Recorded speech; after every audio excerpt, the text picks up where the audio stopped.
It all began 7 years ago. But in all that time, I never mustered enough courage to pen this down. Today, I finally decided to write it, and I hope I can finish it with my sanity intact. The sanity I've gained at the cost of losing everything. My family, my friends, my health, my home, and the love of my life. I want you to know that this is not a catharsis story from a recovering addict of antidepressants. All this time in these 7 years, I've tried very hard to forget my past. But now, as I start to write this, it's the only time I'm to remember it all, exactly as it happened. Some fragments of memory are vivid, as if it happened only yesterday. But some of them did successfully get misty with the effort to forget. The day it all started, the sun shone far ahead on the wide-stretched roads of California. The sharp turns ahead and the swaying birds overhead have always been my favorite. I glanced at the scrub jay in front of me, gleefully prancing in the air. I wish I could live somewhere here, so I could enjoy the ocean where the horizon blends in with the sky. The scene looked serene and calm as the ocean nearby made the sounds of crashes on the mountains. The Cabrillo Highway extends up and connects Half Moon Bay to Watsonville, where I grew up with awe in my heart. The kind of wonder that normal people just can't comprehend. I've been screaming my lungs out since childhood that a part of my heart belongs in Half Moon Bay. This town is something that has contained me. My father used to take me to those long office visits with him, where I would hold his coat, running after him like a kitten. I deeply want to feel that vibe again, but it's almost like the sea has consumed all its saltiness. The feeling of wet sand on my wriggly toes, and also my dad, who happened to live only 42 years. Maybe it's his grave that pulls me towards that city. Well, who knows? 12-year-old me, raised by my half-Hispanic, half-American, alcoholic mom, decided we had nothing left there. Not once was I taken back, and my heart still bleeds for a longing. Seems like something belongs there that's mine. I cruised down the road, crossing the Pelican Rock. My eyes started to well up at the thoughts of my past life. My mom used to say, "Be happy in this moment." How? I wondered. My heart started to sink. I clicked the phone lying on my passenger seat and took a 5-second glance at all of the mirrors, just like my driving instructor had told me 5 years ago. I saw a black sedan following my lead, not too far away. I gripped the steering wheel, whose leather cover was now scraped off, more firmly to make a turn. The GPS of my phone said that I'm still 30 minutes from home, and the muscles on my shoulder drew tight at the mere thought of returning. My legs shook restlessly as I felt a part of me leaving my body.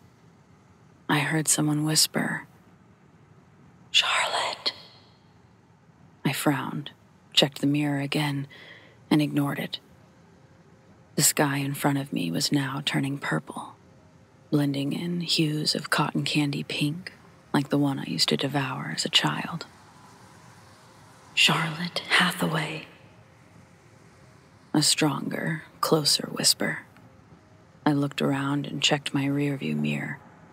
Black sedan is still behind me. Sweat popped on my eyebrow and it shimmered every time the sun rays made their entry. Everything around me unexpectedly fell silent and vacant. My throat, my mouth, began to dry. I wanted to say something, but nothing came out of my mouth. I rubbed my temples anxiously, quickly rolled down the windows to see if I could hear anything. No sound. I checked the rearview mirror again, and the black sedan seemed closer. Apprehended, I gulped on thin air, trying to consume and stay in touch with what was happening around me. I tried to choke back the fear that filled my throat. I felt as if I was entering a trap, like a prison cell, its latch falling into place. "Speed up the car," I heard again, the whisper brushing against my neck, the air trickling down my spine. The bridge in front of me swayed, and the accelerator slipped from my feet. I felt as if I had no control over my body. My lifeless legs seemed to be dancing at the commands of my voice. I felt suffocated, my rib cage drawing in close, gasping for air with an open mouth. My eyes focused forward towards the end of the road that dwindled steeply. I could taste the salt in my mouth, the kind of salt that ocean water has, only to realize it was blood. I was biting my lip, like a stray dog.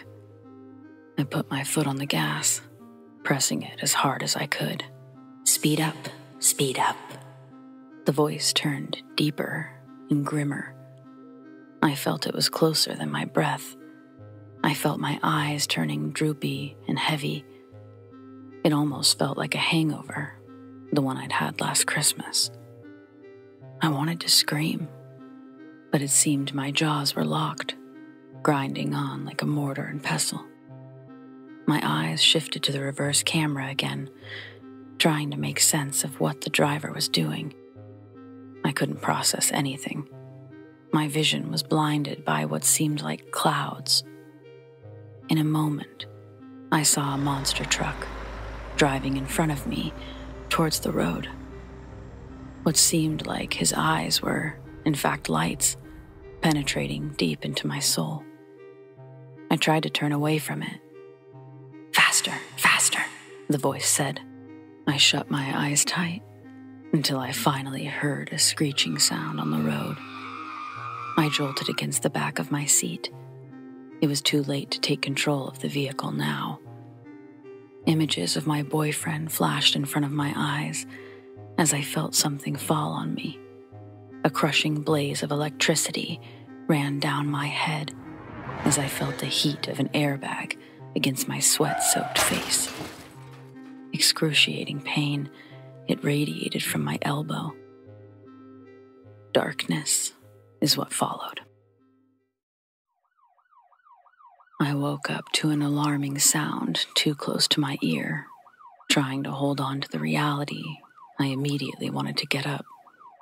As my eyes finally adjusted, I see a female police officer at the end of the bed. "Charlotte Hathaway? Am I addressing you correctly? I hope you're feeling okay. You met an accident at Cabrillo Highway, where Swanton Road passes by at 5:15 p.m. The car behind you called us. Are you ready for some questions?" She said this without taking a breather, staring deep into my eyes, as if she wanted to pluck them out. I nodded my head feebly. I could not feel my arm, and the van was almost making me claustrophobic. The light from the lamp was too bright for my eyes to adjust. It felt like I'd come down from heaven. "Why did you turn onto a one-way road?" "One-way road?" I frowned at her in confusion, trying to raise my head, which felt like a few pounds too heavy. My head swerved like the tires of my car a few hours ago, making me want to throw up.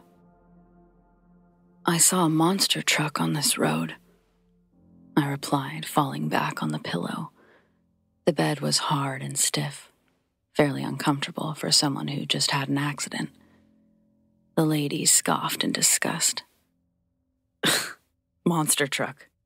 This girl is seeing things." She fixed her badge on her blue uniform. "I heard someone say my name, asking me to speed up the car, and I did." I closed my eyes, worried about what I had just blurted out. "Ma'am, I hope you understand that we do not have all day. You don't seem all right. I'm referring you to Watsonville Community Hospital and handing you 2 tickets for destruction of public property and speeding. One of those can be waived after we have your medical history. Your vitals are perfectly fine. We recommend the hospital visit immediately. Your boyfriend Max is coming to pick you up, as quoted by him on the phone, she replied, looking deep into my eyes again. Her face looked angry without reason, despite her failed attempt at being courteous. As we made our way to Watsonville, I had a headache that almost seemed like a curse. Pain radiated from my elbow joint as we reached the hospital. "We're here, Max." I accidentally yelled at him in pain. I could see his slender body and instantly knew he was wearing layers of leather, a leather vest, a leather jacket, and skinny jeans. He was a computer engineer, but fond of bikes and leather. The long visit resulted in nothing. It not only made me upset, but hopeless. Medicines, more injections.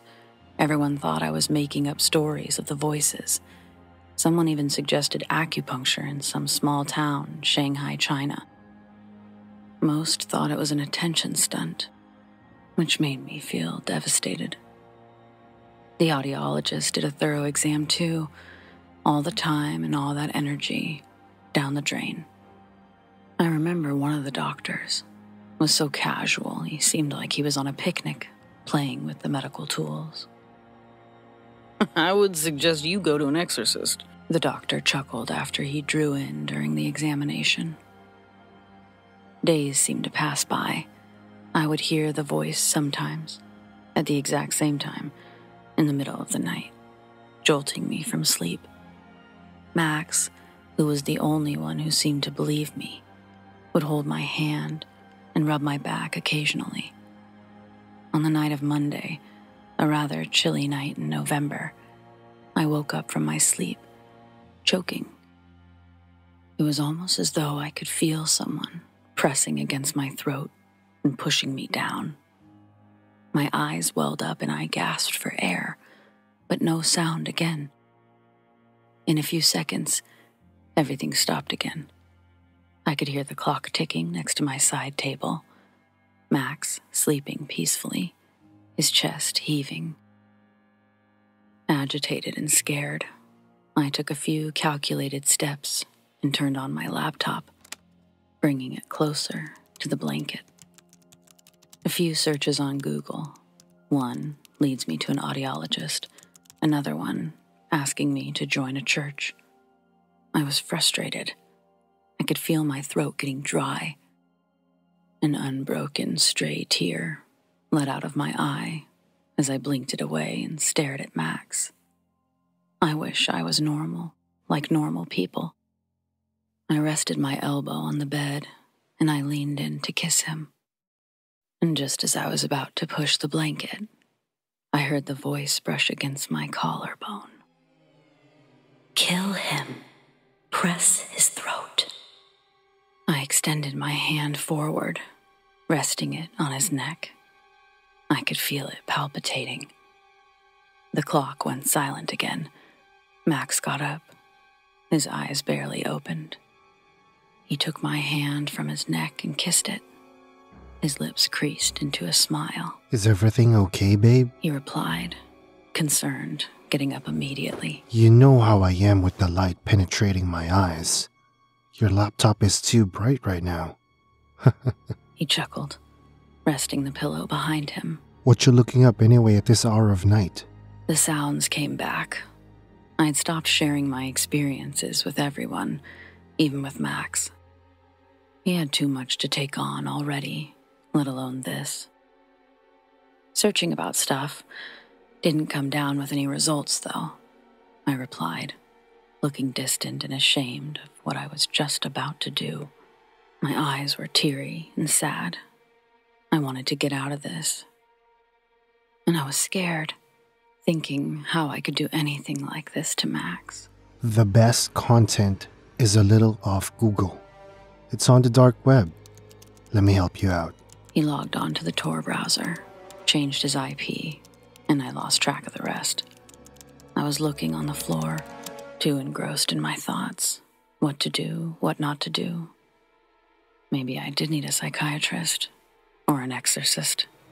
Who knew? Hugging my knees, I quietly sobbed. Babe, have a look. He tilted the laptop screen towards me, his eyes wide, filled with fear and surprise. There was a web page open with a bold headline. Looking for the 7th. Do you hear the sound of silence? Have recurring thoughts and can't connect with reality? Join in our cult. Visit us in Half Moon Bay on November 24th for the next session. The rest of the page had a loose address that looked fake, and pictures of 6 individuals that looked like normal individuals, but ranging ethnicities and countries. We have to go. I let out a cry. What the hell is this? Some sort of support group? Or some community against the devil? Max judged the web page, as all normal and concerned people would do. But Max, he was the sweetest person I knew. He just couldn't bear to see me anguished. He drew in slightly, and even after all this time, I can clearly remember his voice getting deeper and warmer when he said, I understand your urge to go. It's tomorrow. The drive is an hour and a half. I'll get you there. I spent the rest of the night awake, in anguish, glaring at the table clock, waiting for the morning, waiting for the voice to return, or for my head to stop aching. We left early, about 8 in the morning. The sky was heavily overcast. My heart sinking, traveling on the same road again. I closed my eyes at the place where I saw the monster truck, grabbing onto Max. The place of my childhood was now filled with trauma and worry. I couldn't look Max in the eye. He knew something was not right. The more he tried to calm me down, the more distant I wanted to become. Questions popping in my head. What if I do something again? What if the voice returns? We stopped in a back alley where the spammy-looking address had taken us, a place where even the sun refused to go. Grim, dark, barely visible, even in the day. I refused Max to accompany me, for the fear that 6 others like me will be too much to control. I entered the narrow, pole-like street, and I tiptoed into a smelly pit of garbage and fear. My ankle boots made the sound I wanted to hear. The lack thereof would have been the death of me. I saw a Japanese middle-aged woman, the same one I saw yesterday on the website. My throat was dry as a bone. I looked back to see if Max was still there. The street was pitch black, the murky sky adding more to it. Yeah, Itoshihito interview? She said, while giving me a warm smile that did not alleviate the anxiety in the air. I nodded, and she pointed me down to the basement. I climbed down. A table with 6 women centered. A low yellow lamp hanging in between them. I glanced over, and I saw a baby sleeping peacefully amidst the war I was fighting. I sat at one of the rusty-looking chairs, trying to read everyone. Hi, I'm Ava. We will know if you lie, so just say yes or no. Before I could reply, she continued further. Do you not hear anything for moments? See strange things where they don't belong? Have you longed for Half Moon Bay? And she looked to see if I was doing okay and continued. Have you tried to kill someone? I was taken aback by the last one. Have they been spying on me? Is it black magic? My eyes darted from one place to another, uneasy by the intervention and my secret being recited like a prayer in church. I nodded. Pediadrum, a woman said loudly, raising her hands in the air. She is Hallie. She sees dreams, so we organize these meetings and find the next one. We believe there are only 7, just like everything in the world. We've known each other for 2 months, 8 days, as of today, Ava replied. You will now be with us, so we fight it together. We are a clan, a community. Your family will have to be left behind. She looked indifferent that I tried to attempt murder. What is this? How did I end up here? What are they doing? Reading people by using some sort of tarot cards? I wanted to scream and shout at them, but as scared as I was, something in my stomach made me feel like I belonged. I decided to spend some time with them. It was hard convincing Max, but I didn't see a way out otherwise. Staying in that dusky basement, it was the hardest part of my life. We set up cameras to watch how we act, keeping track of Hallie Mae's dreams, the Japanese woman. I grew closest to Ava, a half-Russian, half-Jew who knew English and was divorced due to her visions. Her 2-month-old son was living with us. There was Bryce and Warishaw, 2 fairly young men, and 5 other women of all ages. Every night, as I lay awake struggling with my insomnia, staring at the tin roof above me, Hallie Mae would squabble something at 3:17 a.m. I'd instantly get up and decide to scribble it down. What seemed like random noises had a destined pattern to them. I was determined that it would mean something. I got up first thing that morning and decided to share it with the clan. I was saying all of this, Hallie Mae exclaimed, while trying to make sense of the scribbles. I believe that we all have some rare powers, I replied back, looking at the paper. It's Russian. I bet my grandmother can decipher it, Ava said, making sure everyone could hear it. I'm getting tired of this venture, and I'm sick of having thoughts I don't want. She lives on a small drive on the southern side. We should both go, she further added. We packed a small milk bottle for Asher and decided to drive my CRV, which had been dusting in the alley for a month now. We geared up, adding the location to the maps, and in 15 minutes, halted in front of a farm. I could see old women, far off, plowing on the land. You should go in. I'll be here with Asher, I added, looking at his hazel eyes. I waited in the car patiently, holding on to Asher, his gentle hands curling on my finger. The soft, velvety texture of pure innocence and bliss. I felt his face with my index finger. What he had seen at such a small age, yet determined not to give up. He was the quietest kid. I snuggled him closer to my skin, and he let out a small giggle that made the tense environment light. He resembled Ava in ways, his body strong, flexible, sucking on his thumb. He was the reason Ava had decided to continue her life, her reason to live. I was deeply engrossed in my thoughts when I saw Ava running towards me, out of breath. She was gulping, sweat dripping out of her face, her blue jeans soaking in mud and ripped as if she'd been taken down by a wolf. She said entities.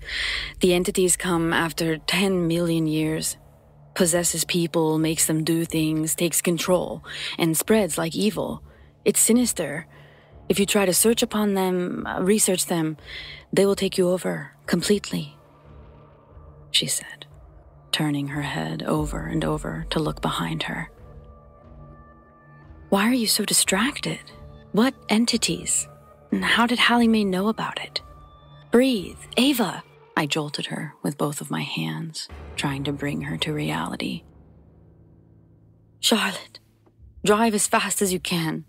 I killed Nona, she said, her head buried in her knees, pressing her temples as she sobbed like a maniac. Her face flushed, and an unbroken chain of tears flowed out of her eyes. I didn't want to do it, I swear. I didn't want to, she added. I didn't say anything. Flashbacks of Max came in front of me.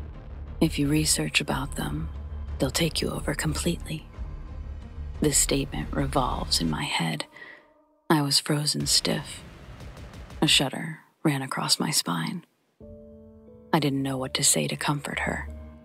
I reversed the car and hit the accelerator as fast as I could, amidst the crying baby and my closest friend sobbing uncontrollably. I could only let out a sigh.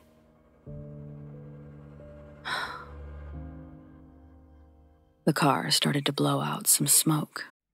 I checked the temperature gauge, and it was overheating. I glanced at Ava. It was hard to tell if she'd fallen asleep crying or if she was still sobbing. Her head was hidden between her knees. I'm going to add some water to the radiator. Okay, Ava? I'm here for you.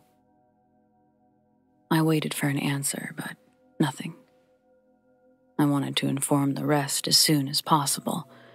No reception down in the basement made this even harder.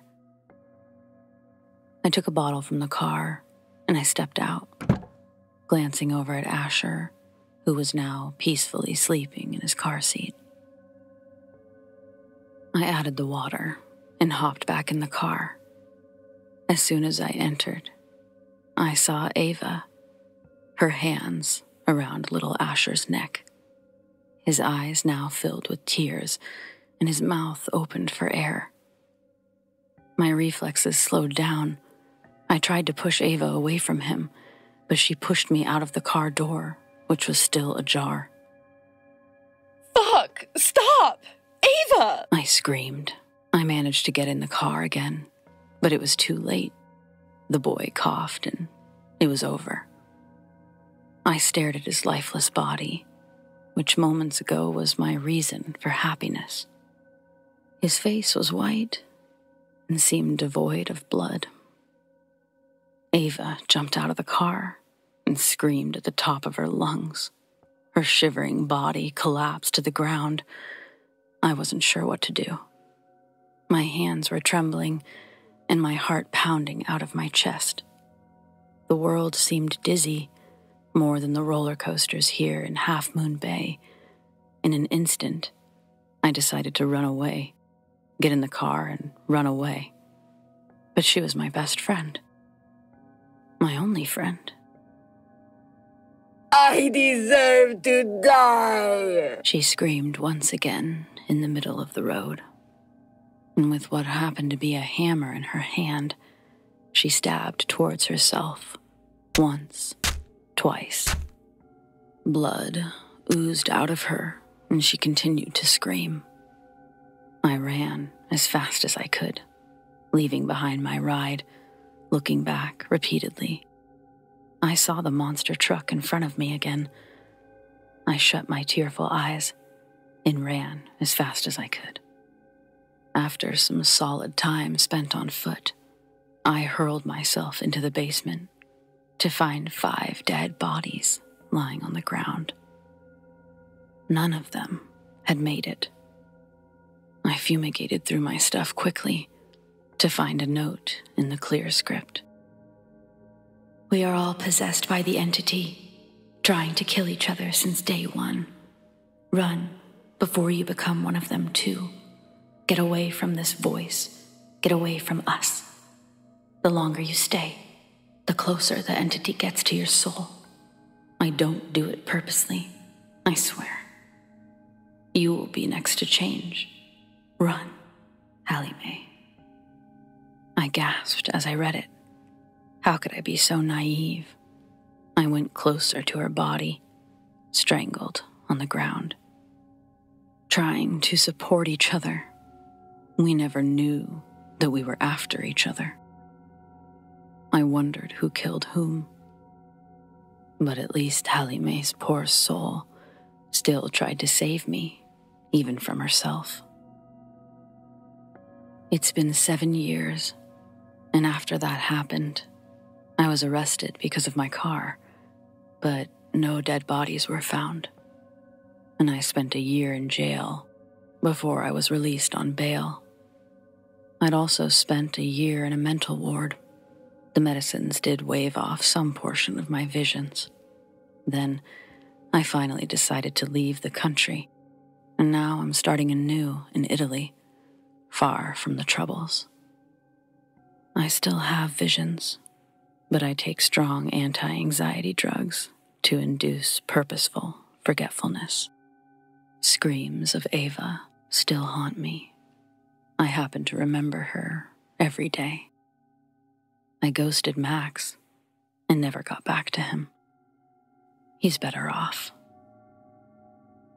I'm closing this book now, saying goodbye for the next 10 million years. I hope it will help you. This book is my everything now, and I will send copies of it to the museums of each continent. Chapter 1. The Future. Ever since her father's exposure to radioactivity in the future was now a reoccurring nightmare to Anna. It troubled her, and barely gave her a moment's rest, as the only question she now asked was what awaited the human race. Anna thought it was a course to be worried about, as every day brought a new kind of danger. The world already dealt with pollution, intense global warming, economic crisis, and wars. What more was strong enough to make the Earth a wasteland?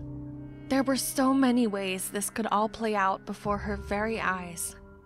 She wanted answers for herself, so she had been asking her father when he would return from what he would call his trips to find an answer for himself.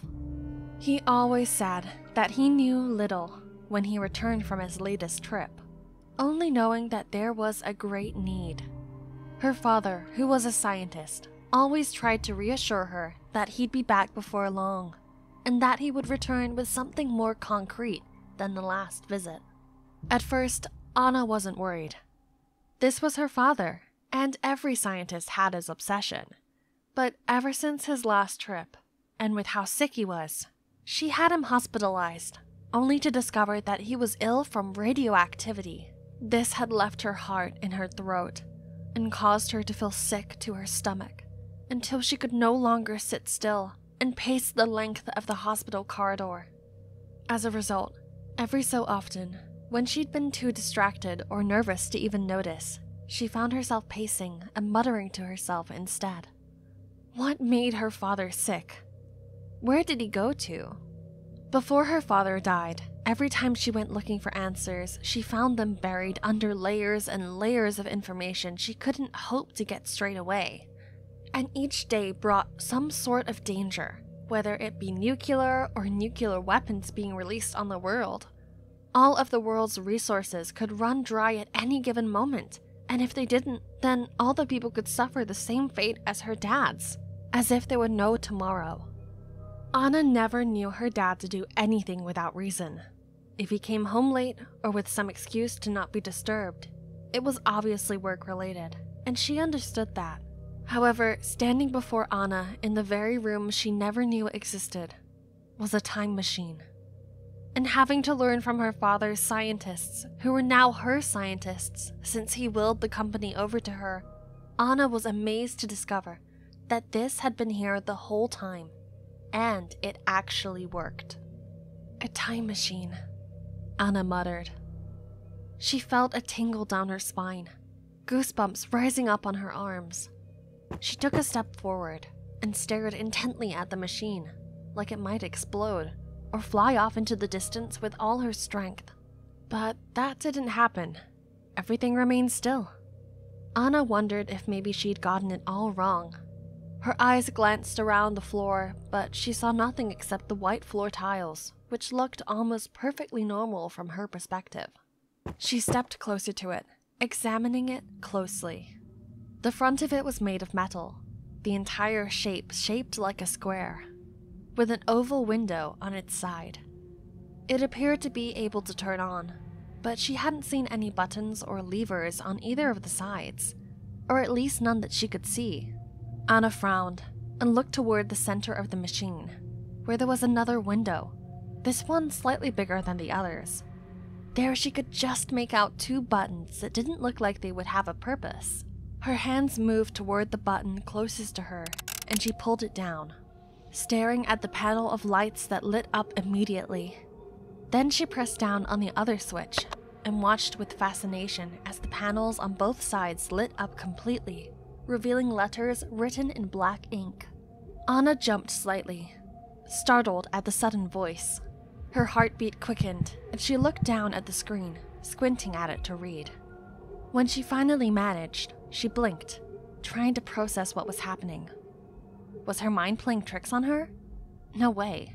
This machine definitely functioned, or else there wouldn't be anything there, right? It wasn't possible that... Could time travel really exist? She shook her head. There must have been some mistake, because surely this couldn't be real. The scientist closest to her, David Smith, he was called. If you're aiming to test it, may I suggest you go in with a protective gear? Said. Anna turned to look at him. This was what my father traveled into? A few of the scientists sorrowfully looked down to the floor, but David, wearing a sad expression, nodded glumly. Yes, Miss Lewis, he said. Anna's eyes stung from the tears which she held back. This, then, was what had killed her father. His curiosity. The future.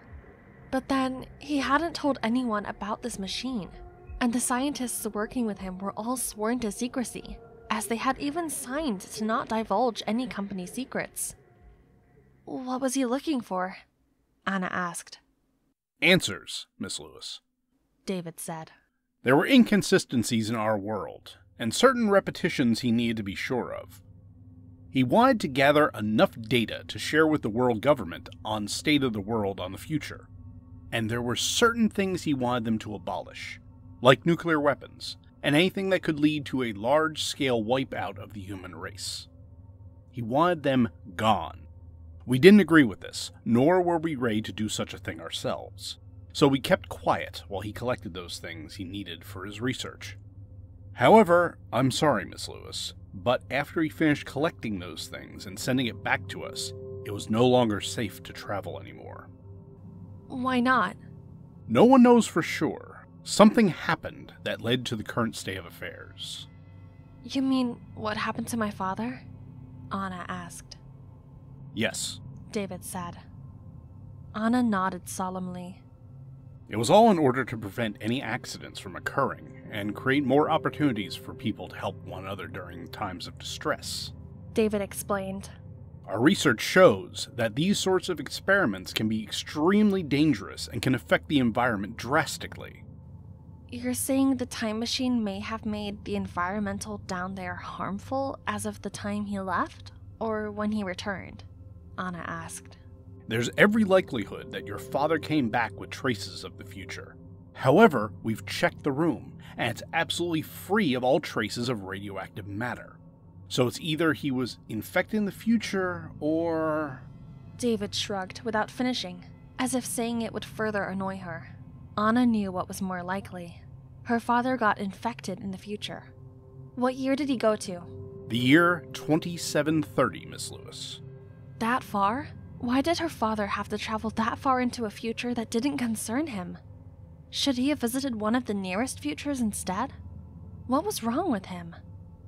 Now he hadn't just gotten himself infected, he was also dead, and she wasn't able to ask him the things he had seen, because ever since he closed his eyes, due to how weak his body was, he never opened them.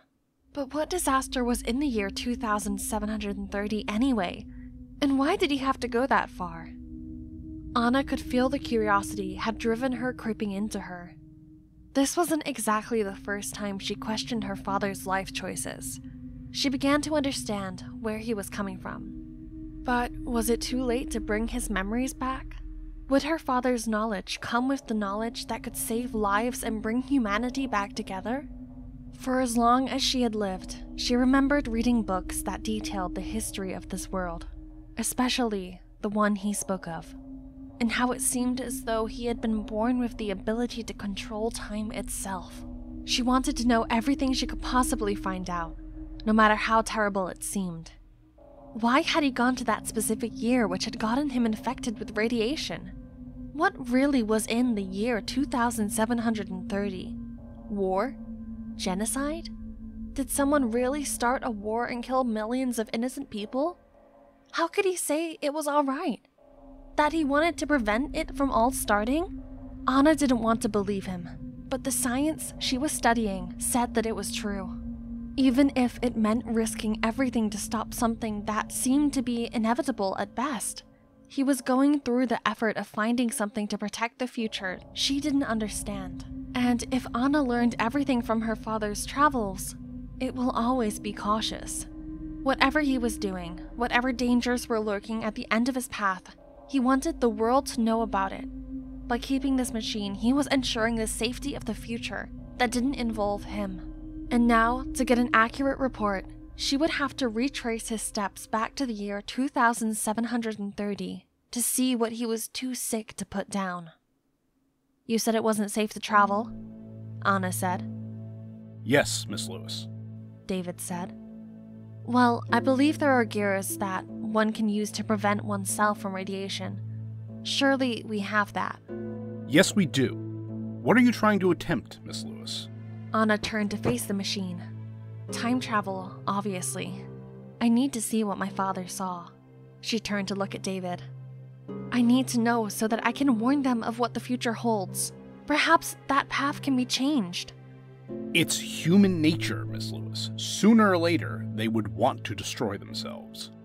"Then it would a future I would be pushing further back. At least, that way, we'll get to save a lot of lives." He stared at her, his expression unreadable. A long silence followed, and Anna thought he wouldn't reply, until finally he slowly started to nod. "Very well, Miss Lewis. We will help you." Anna swallowed nervously and nodded silently. She didn't know much about the time machine, but she was very nervous to even be attempting it. She would be walking in her father's footsteps, but she would have to be cautious to find out all her father knew. For now, all that mattered was making sure that it was still safe to travel. Otherwise, who knew what kind of trouble the future might cause? Anna slowly reached out her hand to push the button that started the machine, watching anxiously at the numbers counting downward on the screens. But nothing changed. Nothing but light appeared above, signaling her that she was successful, before the words disappeared, leaving nothing behind. She glanced around the room once more, taking notice of the buttons that appeared on the panels of lights as the machine went off. There was one at each corner that had a small red light flashing. She turned away from the console and stood quietly beside Dr. Smith and the other scientists, waiting patiently for the next part of the machine to begin. After a few moments passed by, they waited in silence, listening carefully for any signs of a malfunctioning device or any loud noises. When nothing happened, everyone let out a sigh of relief before the door in front of her slid open.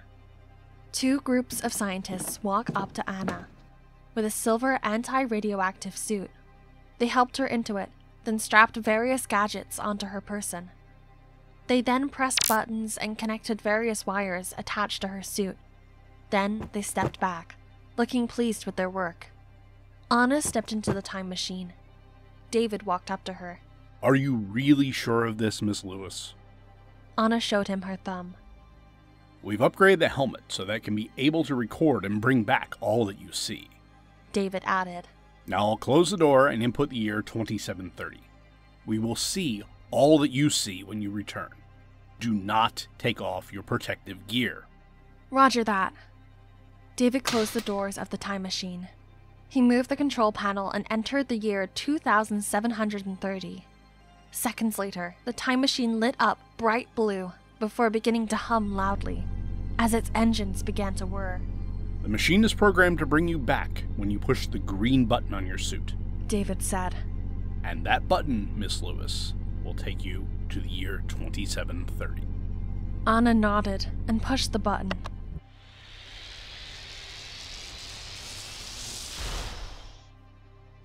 Chapter 2. Instantly, Anna was standing before an entirely different scenery. She was right in the middle of a street, with destroyed and damaged buildings and cars on either side, and it looked like she had taken a trip into a parallel universe, as the place looked recognizable, like somewhere she had been to before, although she could feel that something was not quite right. The buildings were made entirely from metal and glass instead of concrete, and they all looked destroyed.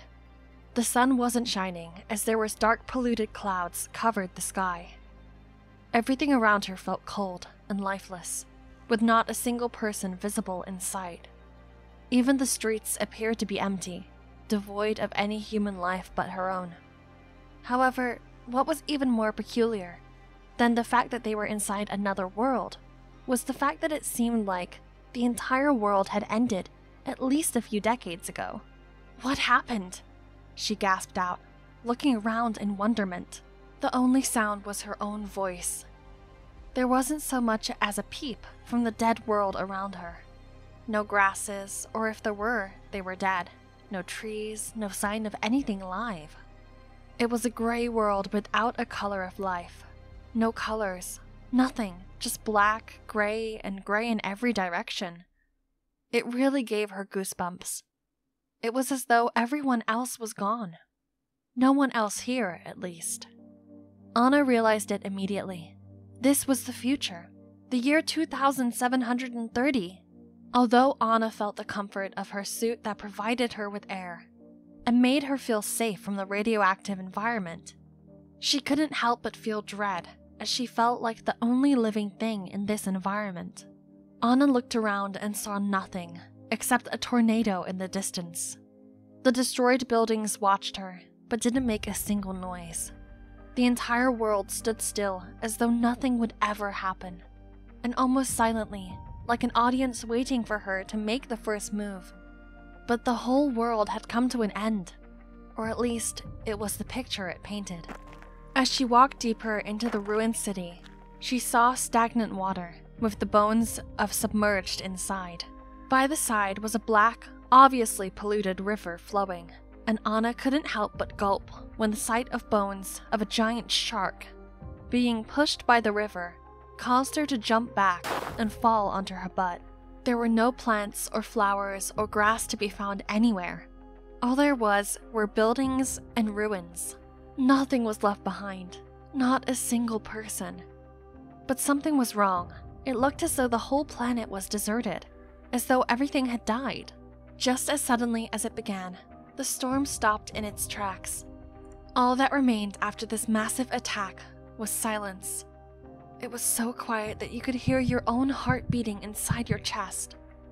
A loud rumble erupted from within the tornado. The winds rose up violently as it expanded outward, sending a shockwave through the atmosphere. A deafening sound filled Anna's ears as it grew until it became too loud for her to bear. Suddenly, everything went silent again. She dared open her eyes slowly, only to see that the tornado had vanished. Anna walked further to see crashed warplanes, burnt and rusted tanks, and destroyed military trucks, with what was unmistakably bullet shells. Had there been a war? Or was it something entirely that caused the extinction of the human race? Well, there was no one around to ask. She needed more proof. The protective anti-radioactive suit she wore did keep her informed of the level of pollution, and Anna was certain that this was what had killed her father. The air was harmful, the water polluted. It was as if nature was out to destroy all forms of life in its attempt for a do-over. Or was this truly the end? If this was the case, then what was next? She wanted answers more than anything.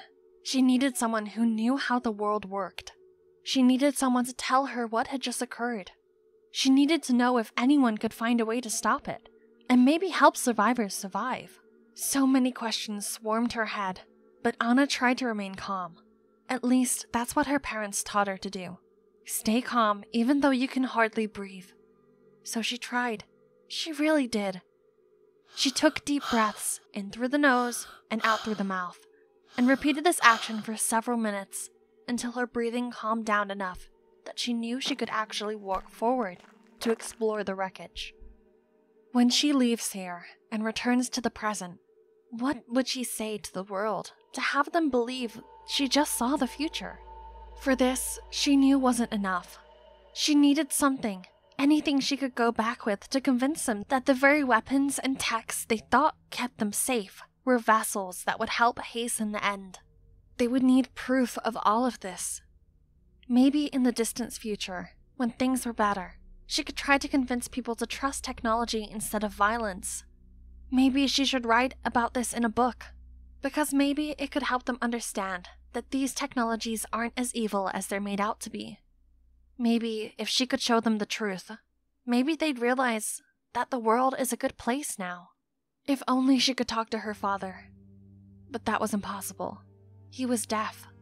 She wouldn't get the chance to explain her situation until a little over 2 years later, which wasn't so far away. Or at least, there in her lab. She could build something to be able to bring proof. Only the videos of this place would be proof enough. Anna picked up a small piece of debris off the ground and inspected it. She knew it wasn't part of an explosion, and yet there wasn't a mark anywhere on her body. Despite the fact she must have passed through a huge chunk of space that was blown up in her future.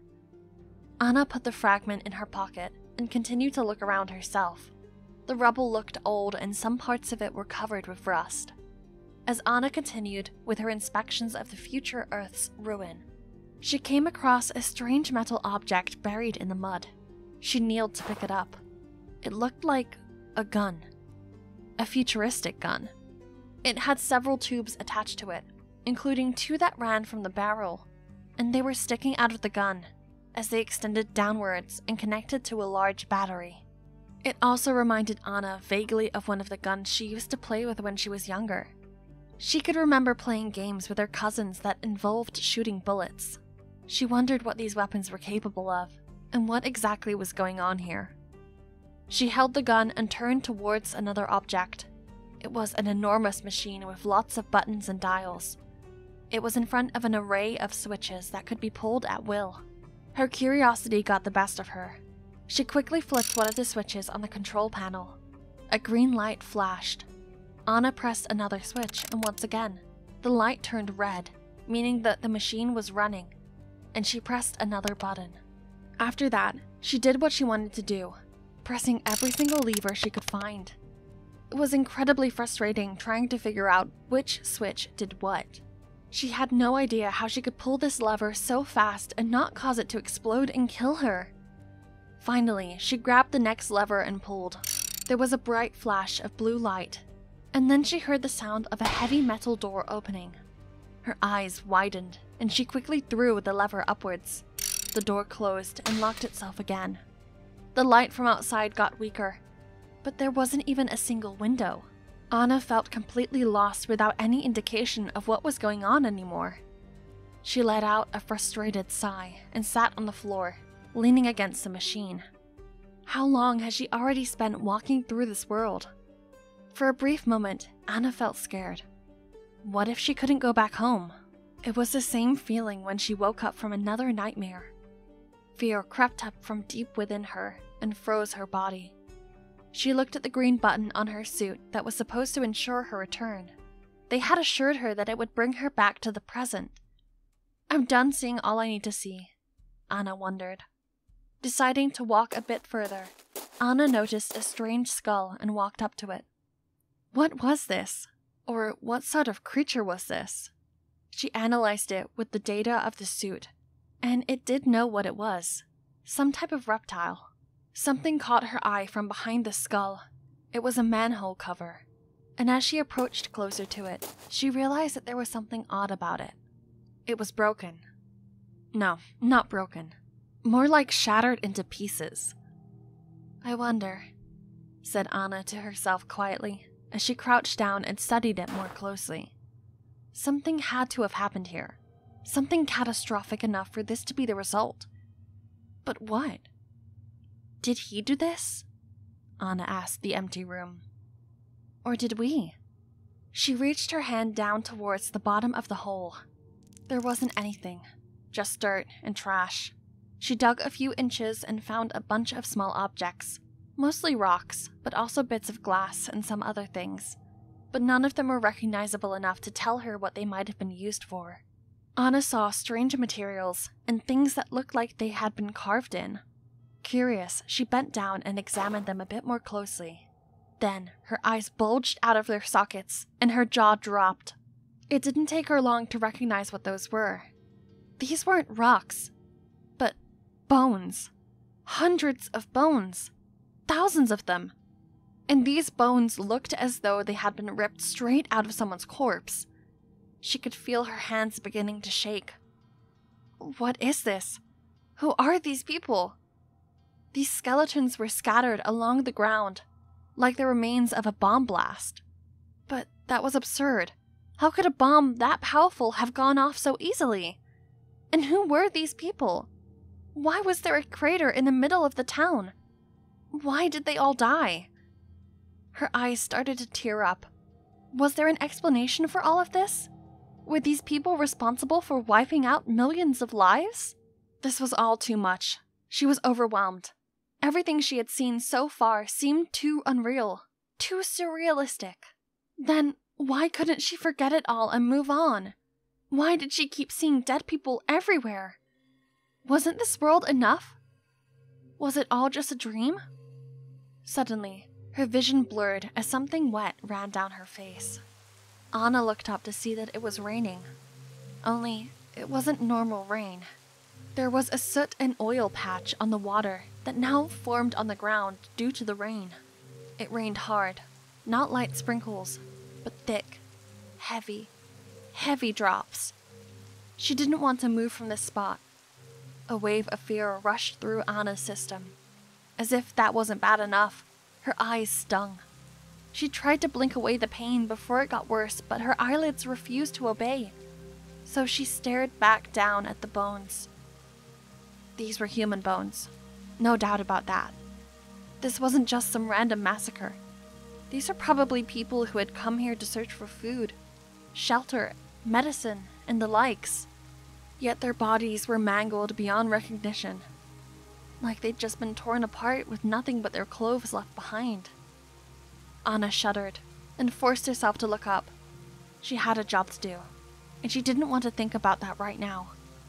A quick scan of the area showed her that she hadn't explored much, except the area where she had stood, and where she had covered. She could see that it would take time for a proper investigation to happen, but perhaps that was just as well. A red light began to blink on Anna's suit, signaling that she was almost out of oxygen. She didn't dare waste time thinking about what had just occurred. She needed to get the hell out of this place as soon as possible. Anna pushed the red button. Chapter 3. Anna was a bit shaken with what she had just seen in the future. There was no life, she told David, as she shook with the gray blanket wrapped around her. Nothing was alive. There were only ruins and more ruins, and lots of human bones, and everywhere you turn you see nothing but destruction. There was no sun. The polluted clouds blocked it out. I was the only living thing in the future, and I wasn't even a part of it. My suit was also able to detect the radiation. We'll analyze it, David said. Along with the rock you brought. We'll see the video. Hopefully, we'll be able to come up with something. Or a theory. How are we going to tell them without revealing my father's time machine? Anna asked. How was she to tell the world of the futuristic threat without letting them in on her father's secret?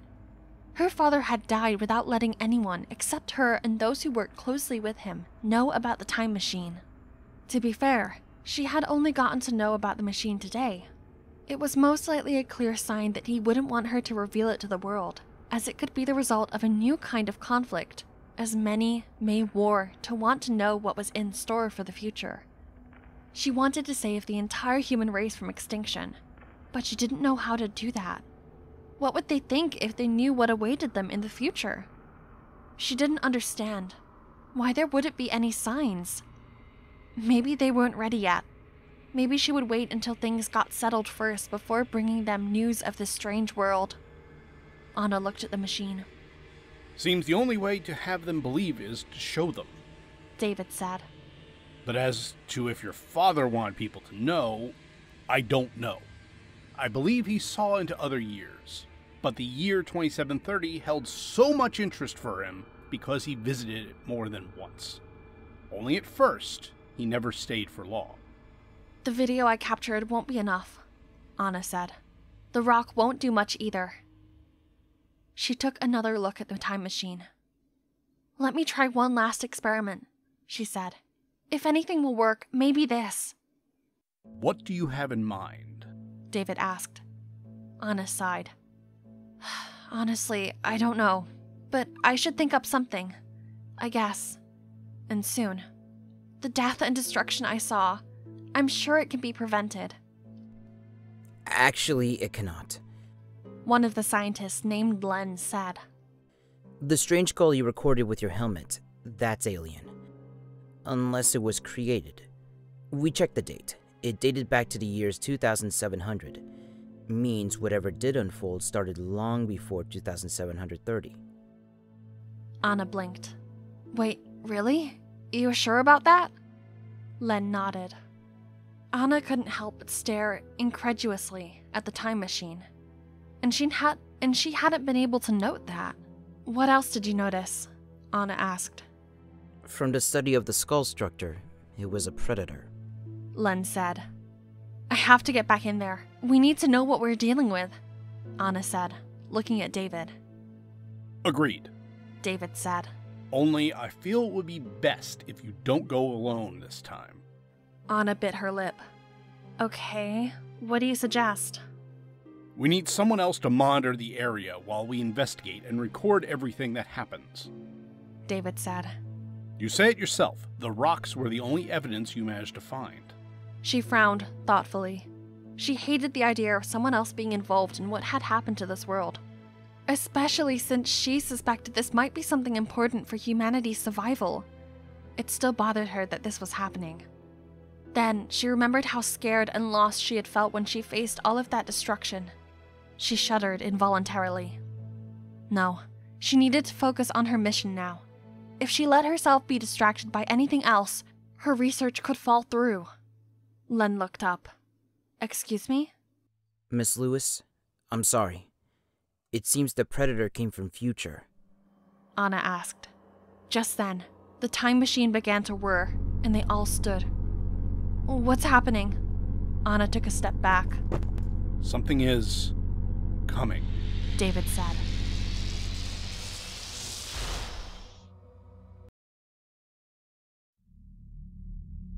When Nora Ryder woke up again, she was already screaming.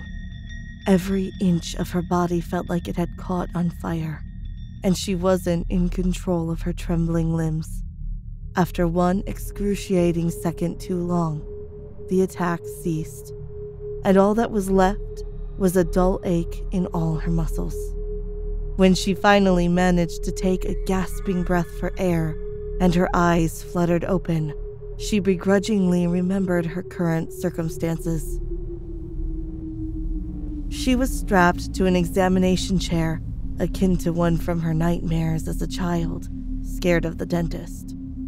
Not even in her cruelest and darkest dreams, her brain could have conjured up a scenario as messed up and painful as this one. Her body was still spasming with aftershocks, and she realized that this time, they had woken her up by electrocuting her body. Half of her was disappointed that they were careful enough not to kill her. There were thick strips of black leather binding her ankles, thighs, torso, wrists, arms, and neck against the chair.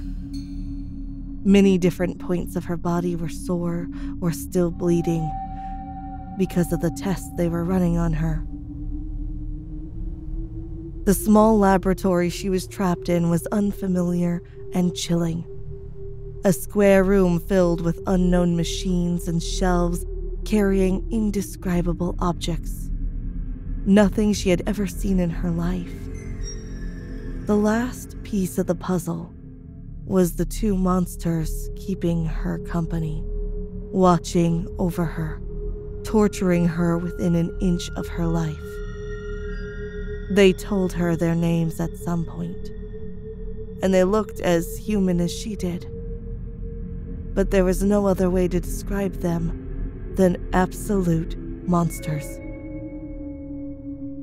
"I told you." The male specimen in the corner of the room stared at a screen and addressed the woman standing tall beside Nora's head. "Nothing out of the ordinary reacted to the electricity.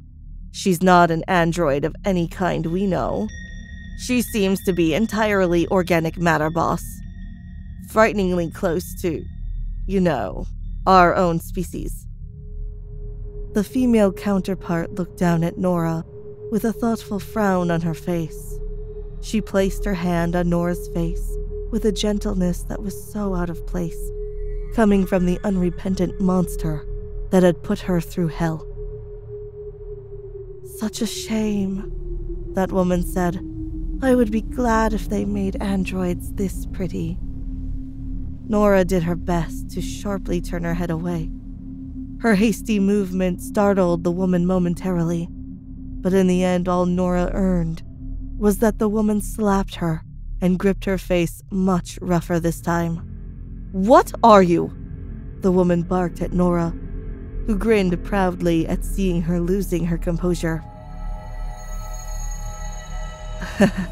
"I'm going to be the death of you," Nora replied.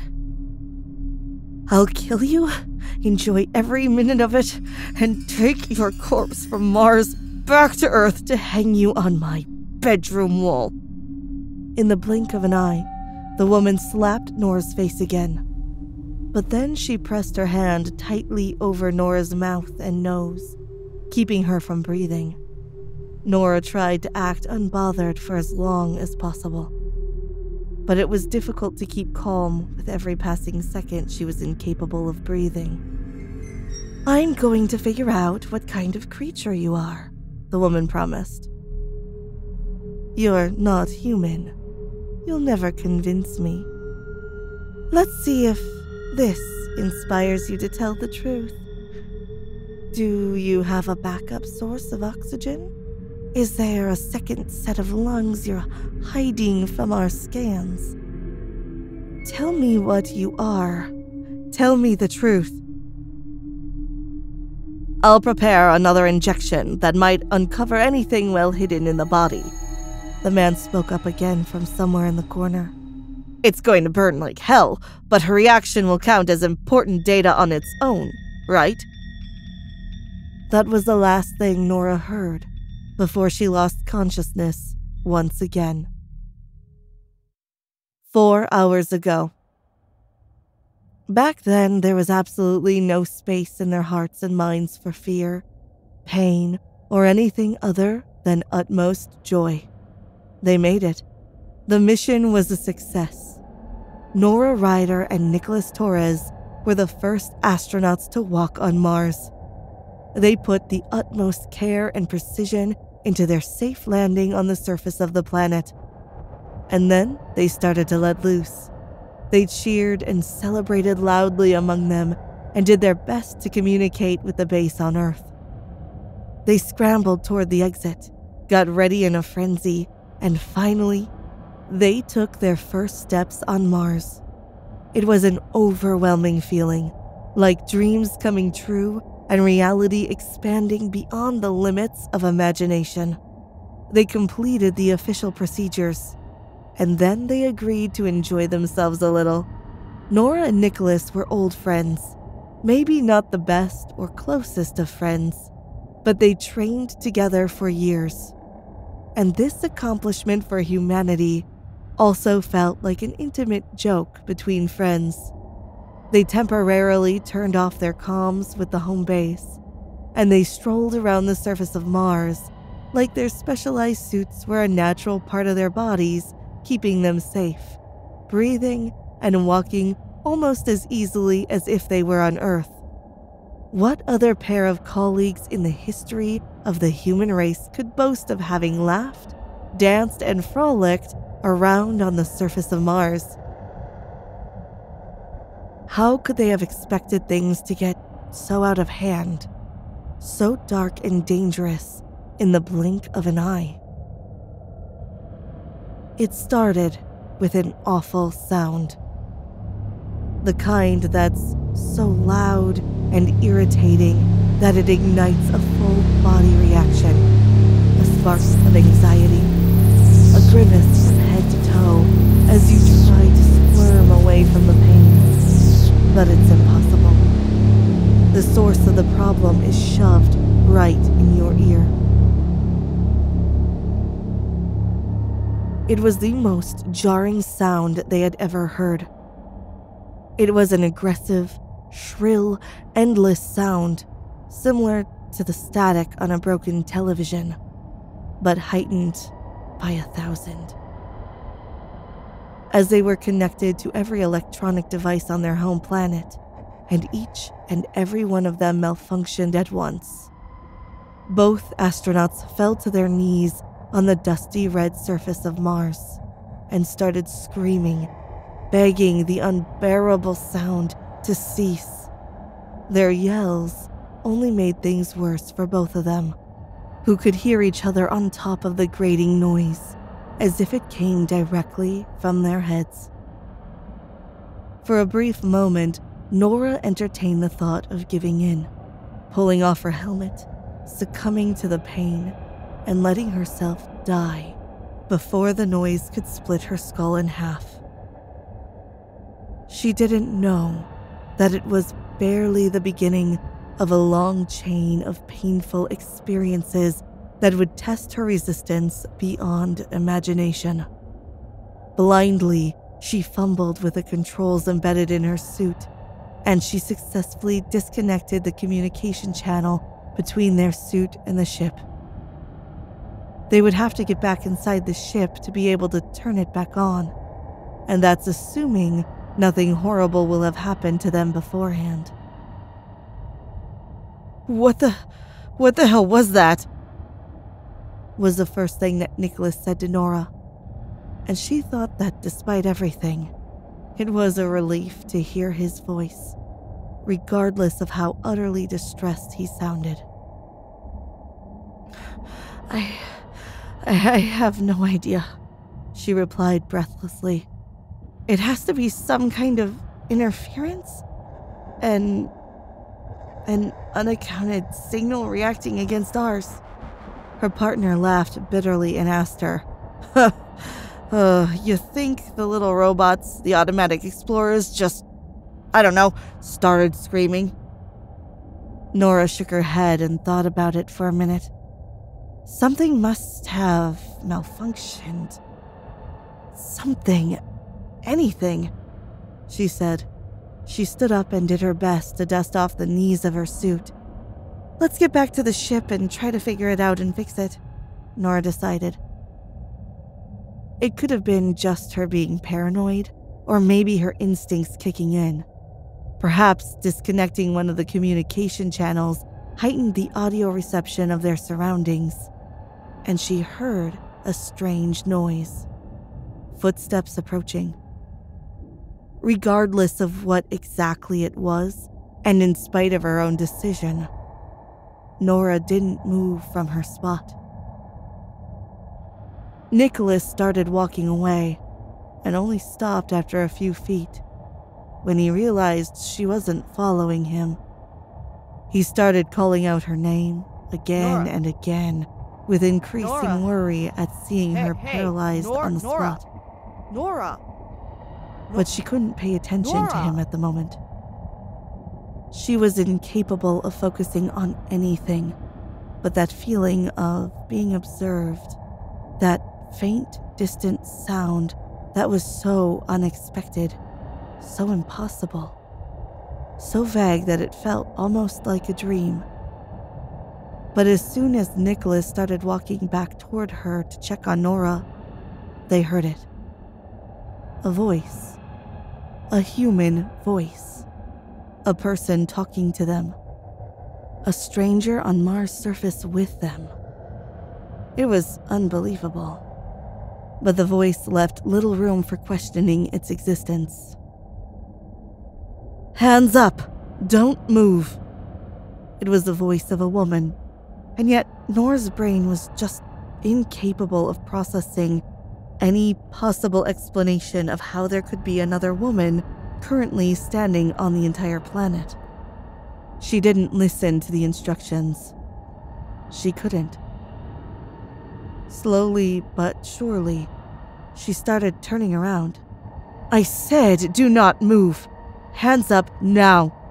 Now!" The other woman continued to yell.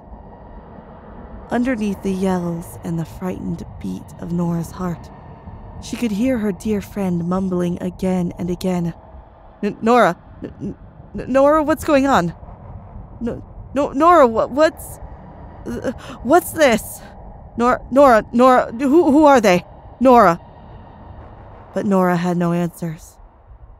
She was standing right there, shaking inside her suit, disconnected from the rest of humanity, and facing 2 other astronauts standing about 20 feet away from her and slowly approaching, holding a pair of guns that she had never seen and couldn't even begin to understand at first sight. "Put your hands up! Don't make me shoot!" The woman continued to threaten Nora and Nicholas, walking slowly and firmly, pointing her gun at Nora's head. "Did you infiltrate our ship? How did you get here? Who are you?" Nora opened her mouth to reply, but the words just wouldn't come to her. There was a ringing in her ears and a dull pain in her chest. This was impossible. The entire planet gathered in front of their screens to follow the launch of their spaceship. Her mission was an international effort, a worldwide phenomenon, the first of its kind throughout history. It was 100% impossible for another ship to have left Earth and arrive on Mars unnoticed. "No," Nora said quietly and shook her head. Distantly, she heard Nicholas protesting her way to handle the situation. But what else could she do?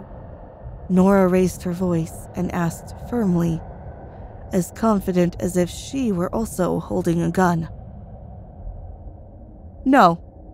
Tell me, who the fuck are you? How did you get here?" Nora was surprised to see the strange woman start to smile coldly, as if she had already made up her mind about her next move, as if she knew exactly how this would end. The woman started speaking with a clear and authoritative voice. She said, "You can address me as Hadley. My partner is Vincent, and you have 10 seconds to tell me your species, your planet of origin, and your allegiance to humanity." Nora found herself shaking, tightening her hands into fists, beyond upset at this ridiculous impossibility, this incomprehensible threat, this absolutely insulting, twisted game of fate. "Nora Ryder and Nicholas Torres. United States of America, NASA." Nora replied loudly, nearly yelling, and taking big steps forward as she continued to talk. "We are the first and only mission that humanity has sent to Mars, and you—" "And I," the woman interrupted her. "I simply don't believe you." That was the first time Nora was shot by the 2 strangers. 5 hours later. The first thing Nora heard as she started to wake up again was the woman Hadley saying, "Well, did you enjoy your nap?" But Nora didn't want to give her the pleasure of an answer. Quickly, she went over the facts once again as a strategy to keep her sanity for as long as possible. Her name was Nora Ryder. Her partner was Nicholas Torres. They led the first mission from Earth to Mars, and when they arrived, they found out that 2 other people were already there. Strange people with different suits and unknown weapons that captured, separated, and tortured them as they looked for answers to questions that Nora didn't even understand. "I know you're awake, Nora Ryder," said the monster that called herself Hadley. "Answer me when I speak to you, or do you want to go back to the electric shocks?" Of course, because Hadley was a heartless creature that only physically resembled human beings, she didn't wait for an answer from Nora, and she pushed one of the buttons that made Nora's body the target of a powerful electric shock. A terrible thing that made all the nerves in her body scream in agony for a second that felt absolutely endless. "Fuck you!" Nora snapped as soon as she was able to speak up again. Tied up to the chair, still covered by blood, sweat, scars, open wounds, and tubes that connected her to machines she had never seen before. "I'm trying to have a conversation," the other woman that spawned from hell said. She walked closer to Nora, who only then realized they were alone. The devil's partner, supposedly a man named Vincent, was nowhere to be seen. Hadley looked down at Nora and said, "I'm not asking difficult questions, Nora Ryder. You don't want to tell me your plans or who sent you?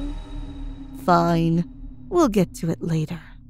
There's always time for some dismemberment. But I'd like to at least know where you come from. Give me the name of your planet and species, and I might let you live. I'll go easy on you, I swear. This brings me no pleasure whatsoever." Nora was exhausted.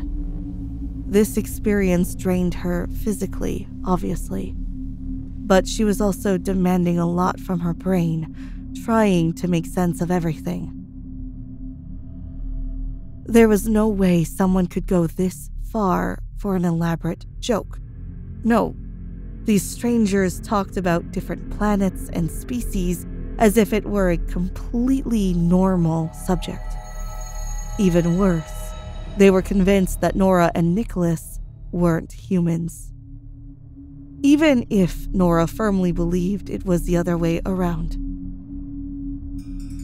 "I told you," Nora said through gritted teeth. "I told you. We come from Earth. We are humans. This is the first time humanity lands on Mars. You are the inconsistency. You are the mistake. You are the only thing that went wrong here." "Silence," Hadley interrupted her harshly, but Nora was proud to see her words rattled her. Nora, however, was not so glad to see the other woman pick up an odd-looking knife. Something that Nora had no idea if it was closer to the instrument of a surgeon or a butcher. Not that any option was better for her. Hadley started talking again, calmer now, and explained her very next method of torture. "This machine is very expensive, Nora Ryder. So you better make it worth it. It's like an old-school microwave, you see. You put a sample of any kind of matter inside, and the machine can replicate the living conditions on the surface of any planet we know, just to see how it would react. If your body survives any of these conditions, then we'll know that's where you're from. Now, unfortunately, you don't fit inside the machine. I could chop off your fingers, but I'm not in the mood to make a mess yet. Now stay very still and quiet, and let me work. Nora didn't want to stay still and quiet, and she simply couldn't. She was determined to fight until the very last second. But there wasn't much she could do while completely restrained to that chair. The only thing she could do was scream bloody murder as soon as the knife pierced her skin for the first time. The first time Nora woke up on that laboratory chair, she realized the room was, at the very least, habitable for humans. This meant that they had taken off her suit and left her in her underwear. This meant that she was able to see the way they carved into her skin to take a closer look at her insides, her organs, the layers of her body. There wasn't an ounce of anesthesia, but there was an unforgiving tool that they used afterward to seal the open wounds so she wouldn't bleed out before they solved the mystery. That method was the source of the excruciating pain that made her pass out again, and it looked like she was about to be put through something similar. Hadley pressed her knife to the side of Nora's stomach and dug in. She cut as if she were dealing with a tempting meal, slowly and deep, savoring every drop of blood and the way a slice of pale skin fell flat on her knife. The disturbed creature had the nerve to smile as she transferred that piece of Nora into the ominous little machine she had mentioned. Nora took deep breaths. She tried to ignore the pain on her side and the tears in the corners of her eyes, and she observed what Hadley was doing. The woman pressed a series of buttons on the machine, and then the two of them watched as the light came on. The inside of the machine filled with a cloud of light smoke. A quiet rumble sounded around the room. And then that slice of Nora's skin caught fire. "Fascinating," Hadley said at the same time that Nora gasped. Then raised her knife again, and with a wicked smile she added, "Well, I guess you're not from Levitt. Shall we try with, let's say the entire galaxy?" Nora tried. She really tried her hardest to keep her composure, to stay strong, and to put up a fight. But she just couldn't have been any more helpless, desperate, and in pain. The next hour was spent in nothing but torture. She had to lay there and watch as that monster carved dozens of pieces out of her body. There were bleeding wounds in her stomach, her arms, and even one on the side of her face.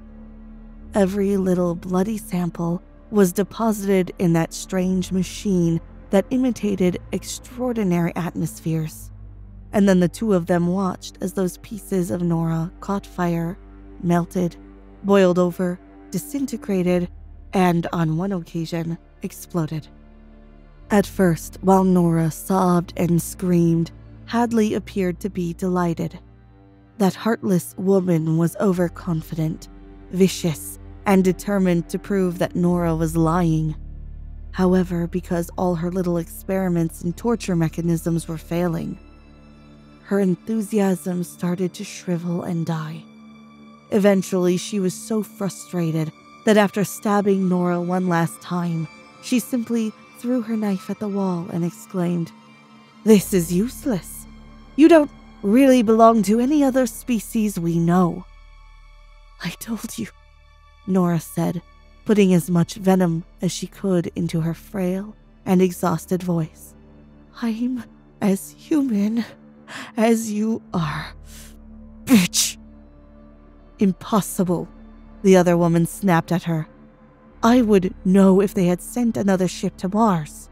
It was only meant to be just us. Nora couldn't help but laugh bitterly at that and say, yeah, that's what we thought either. Well, tough luck. I'm really sorry, okay? But it turns out neither of us is as special as we thought. Then, for a moment, neither of them said anything else. Hadley walked closer to Nora, and for the first time, she didn't have that insane and murderous spark in her eyes, as if she were yearning to tear Nora's body into pieces as fast as she could. She only looked curious. Both of them were regarding each other very carefully, as if trying to solve the mystery of each other's existence without violence this time. They really didn't look that different. At first sight, Nora could actually believe they were both humans. But she couldn't picture herself ever taking such extremely violent measures against another person like Hadley did. If it was true, and they were both humans, her instinct told her there was something else behind all of this. Why did you torture me? Nora asked finally, pretty much hating how much she cared. Why did you see us as such a terrible threat? What's wrong with you and your planet, Hadley? Why are you so scared? Part of Nora expected another hit in the face, another cut of the knife, even a new electric shock. However, she was surprised to see Hadley's face instantly darkened, her eyes completely losing that maddening and mischievous spark in order to fill with nothing but cold and grief.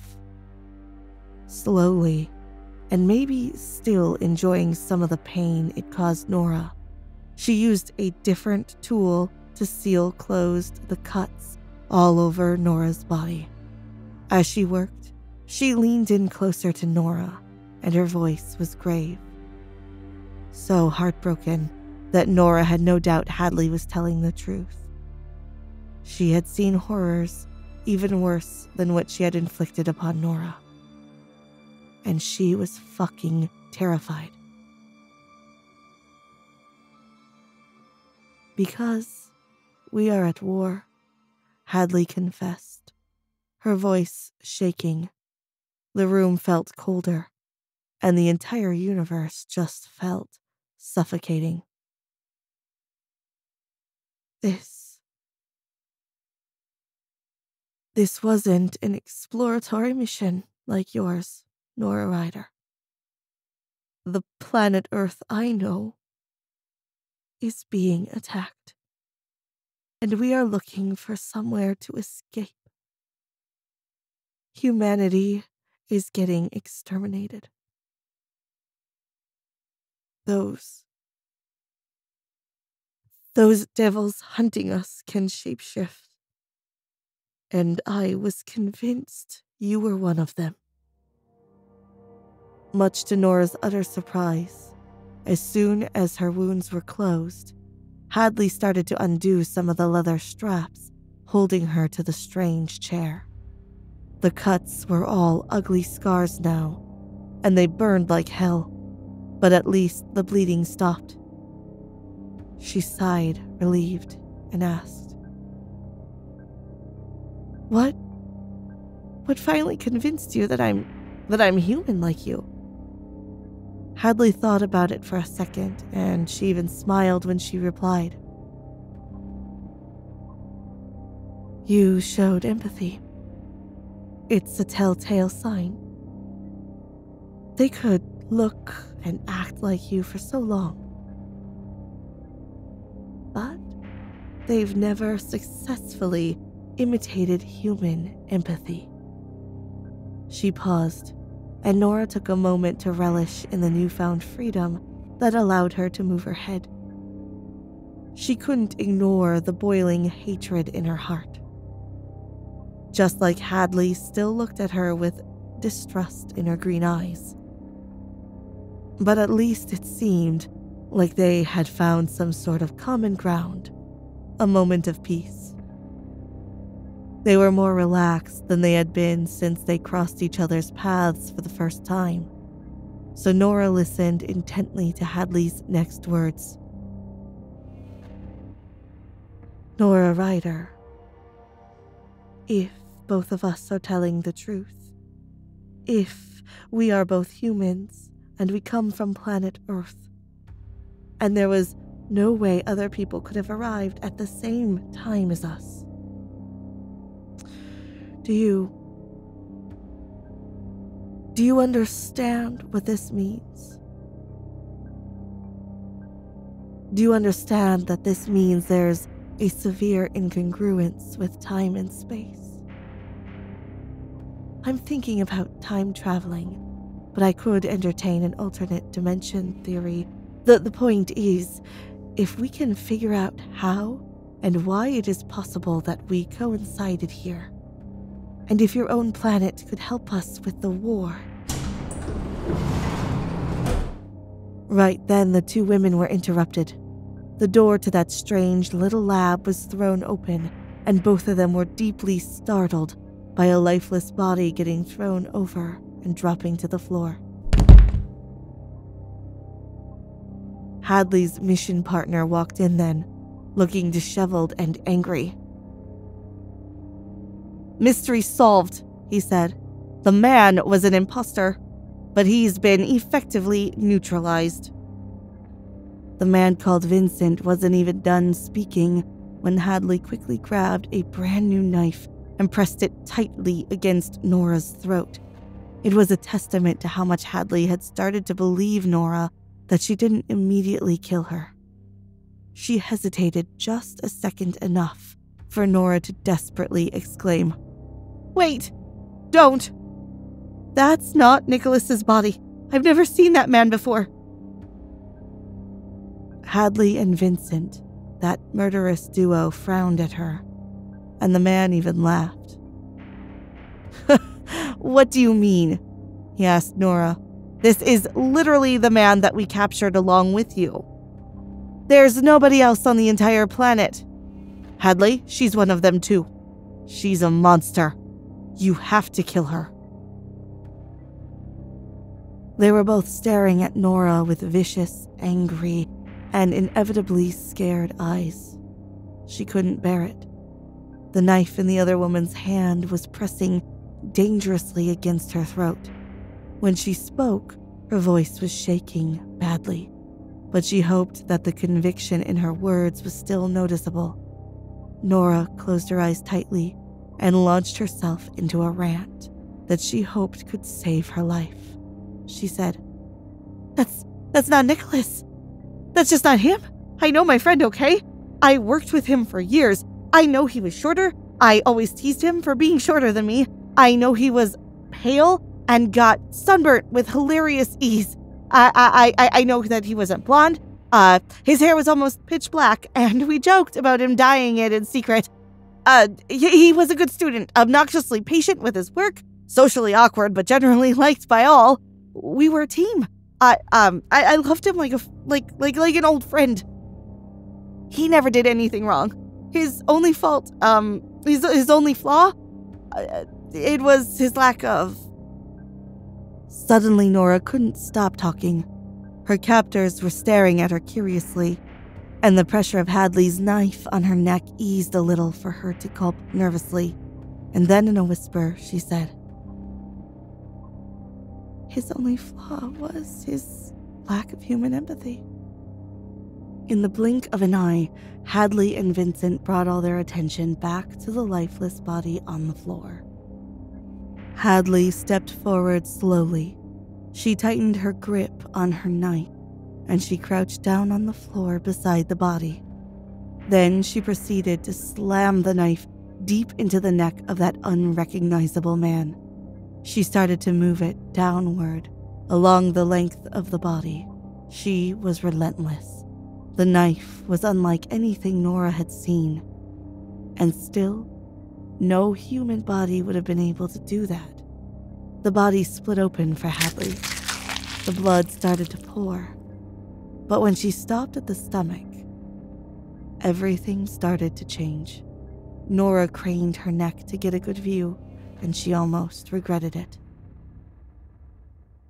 Right there on the floor, the body started to involuntarily change shape.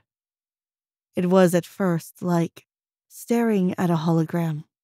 The skin changed color, got pale, then darker, then green and inhumane shades. The face shifted, the features changed. It was an older man, a woman, an infant. The limbs twisted and turned, got longer and shorter. It got out of control quite quickly, showing scales and then spines, and even the shell of something like a crab, disintegrating the clothes clinging to it. But finally, with a disturbing, gurgling noise, as if it were boiling over, the body started to turn into a shapeless mass. Something like wet clay. Something gross and gooey melting over the floor. For a moment, nobody could speak. The monster was dead. Really neutralized now, but the implications of what had just happened were immeasurable. Eventually, Vincent found it within himself to ask Hadley, "She doesn't do that?" And he nodded toward Nora. "She doesn't," Hadley replied, shaking her head and moving back toward Nora to completely free her from her bounds. "This means her planet is already infiltrated. They don't even know it. They can't help us." But when Hadley attempted to move away, Nora caught her by surprise. She reached out and grabbed the collar of the other woman's shirt. She sat up and watched her eye to eye. Her entire body was sore. She was tortured for hours. Her longtime friend turned out to be an evil shape-shifting creature from outer space, and she was not going to let these two psychopaths get away so easily. "Listen to me," Nora said. Maybe we can't help you, but you can help us. You have the weapons, the technology, and the knowledge to attack these creatures. You are going to go back with me to Earth, and you're going to help me find and eradicate the plague. Out of the corner of her eye, Nora saw Vincent take a step closer and say, "We could kill you right now." It was true. They could easily get away with it. But Hadley raised her hand and said, "We won't." She paused, and she didn't exactly smile at Nora, but she understood. If this impossible overlap between two radically different worlds is a result of a time paradox, then we can go and save humanity ourselves. We can end the plague before they even get a chance to start a war. And if it isn't? Vincent wondered. What if it's just an alternative reality? What if we can't ever go back home? Hadley considered that question deeply, and she pulled Nora's hands off her shirt. This time, when she spoke up again, there was a gleam of adventure shining in her eyes. "I think both of you are forgetting something very important," she said. "None of us can know for sure which version of planet Earth we'll be going back to. The only thing we can do is prepare our ship and get ready for a long journey." Part 1. In a world destroyed, in a city rebuilt from the ashes, there were no governments, no authorities, save the sects. They took one look at the chaos in what was once New York City and for some reason became the law. Territories were formed, each one under the control of one sect. And there was order, save for the gray area in between, that space where common people, the rejects, unable to find a place with either. Chaos still ruled these streets, veiled by the shadows of the sects that lurked, waiting, poised to gain the tiniest bit of space, to take over the city. And I knew firsthand just how it could get. I walked through the streets, empty even that early in the night, the only sound being the echo of my footsteps. The moon shone down, full and bright, casting an eerie glow on the buildings. I knew from experience that some were deserted, the others occupied by the most unsavory characters. Even though I was well aware of the risk I took, no one walked around this area after the sun went down, I wasn't scared. Quite the opposite, really. I liked the empty streets, and there was no one that could seriously threaten me, save for the head of the Rift, who was also my adoptive father. I wasn't scared of the dark streets, but I felt a shiver run down my spine. I couldn't shake the feeling that I was being watched. As I turned a corner, I stopped in my tracks, my hand drifting to the pistol in my belt holster. A menacing creature, unlike anything I had ever seen before, was right in the middle of the alley. It was at least 7 feet tall and covered in thick, matted fur. Its eyes glowed with a fierce yellow light, staring down at me, and its sharp, pointed teeth glinted in the moonlight. I froze at the canine-like smile it gave me, unable to move or even scream. No one would answer anyway. The creature let out a deafening roar, running to me so fast that it almost vanished. I turned around and fled as quickly as I could. My limbs trembled as waves of adrenaline crashed through them, but I kept on going. My mind raced even faster than my heart, planning my escape route. I could have turned around to fight, but with the slight glimpse I got, it was best for me to keep on running and hope I could lose it. I could feel its hot breath on my neck as I ran for my life. My heart pounded in my chest as I zigzagged through the narrow alleys, trying to shake the creature off my tail. But it was no use. That thing moved with supernatural speed, knocking into walls that were in its way and going clean through without even stopping for a microsecond. It was too strong. I ran even faster, feeling the sting from the raining debris. It gained on me with every step, and I realized that it was just messing with me like a cat plays with its prey before a meal. I could feel the hunger in its gaze, the hunger for all flesh. But at that moment, it wanted mine. As I reached the end of the alley, I saw my only chance for escape. A rickety old fire escape ladder was hanging from the side of a building. I leapt for it, grabbing onto the ladder with all my strength. I began to climb, my hands shaking as I pulled myself higher and higher. But the creature was right behind me. It leapt for the ladder, its razor-sharp claws tearing into the metal, and tried to jump after me. I could feel its hot breath on my heels, and I rushed as much as I could until I reached the top of the ladder and pulled myself onto the roof. I lay there for a moment, panting and sweating. But I knew the creature was still below, waiting for me to come back down. I had to keep moving. I climbed to my feet and ran across the rooftop. I could hear the creature's roars growing louder and louder, following me yet again. I could see its yellow eyes glowing in the darkness behind me and lighting up the way like little spotlights in the dark. And then I saw it. The edge of the roof. The only way out. I jumped off the edge, my stomach dropping as I fell. But I had calculated it wrong, and I landed on a nearby rooftop instead of the far one I had aimed for, rolling to break my fall. I got up, my heart racing and my head spinning. I wasn't safe.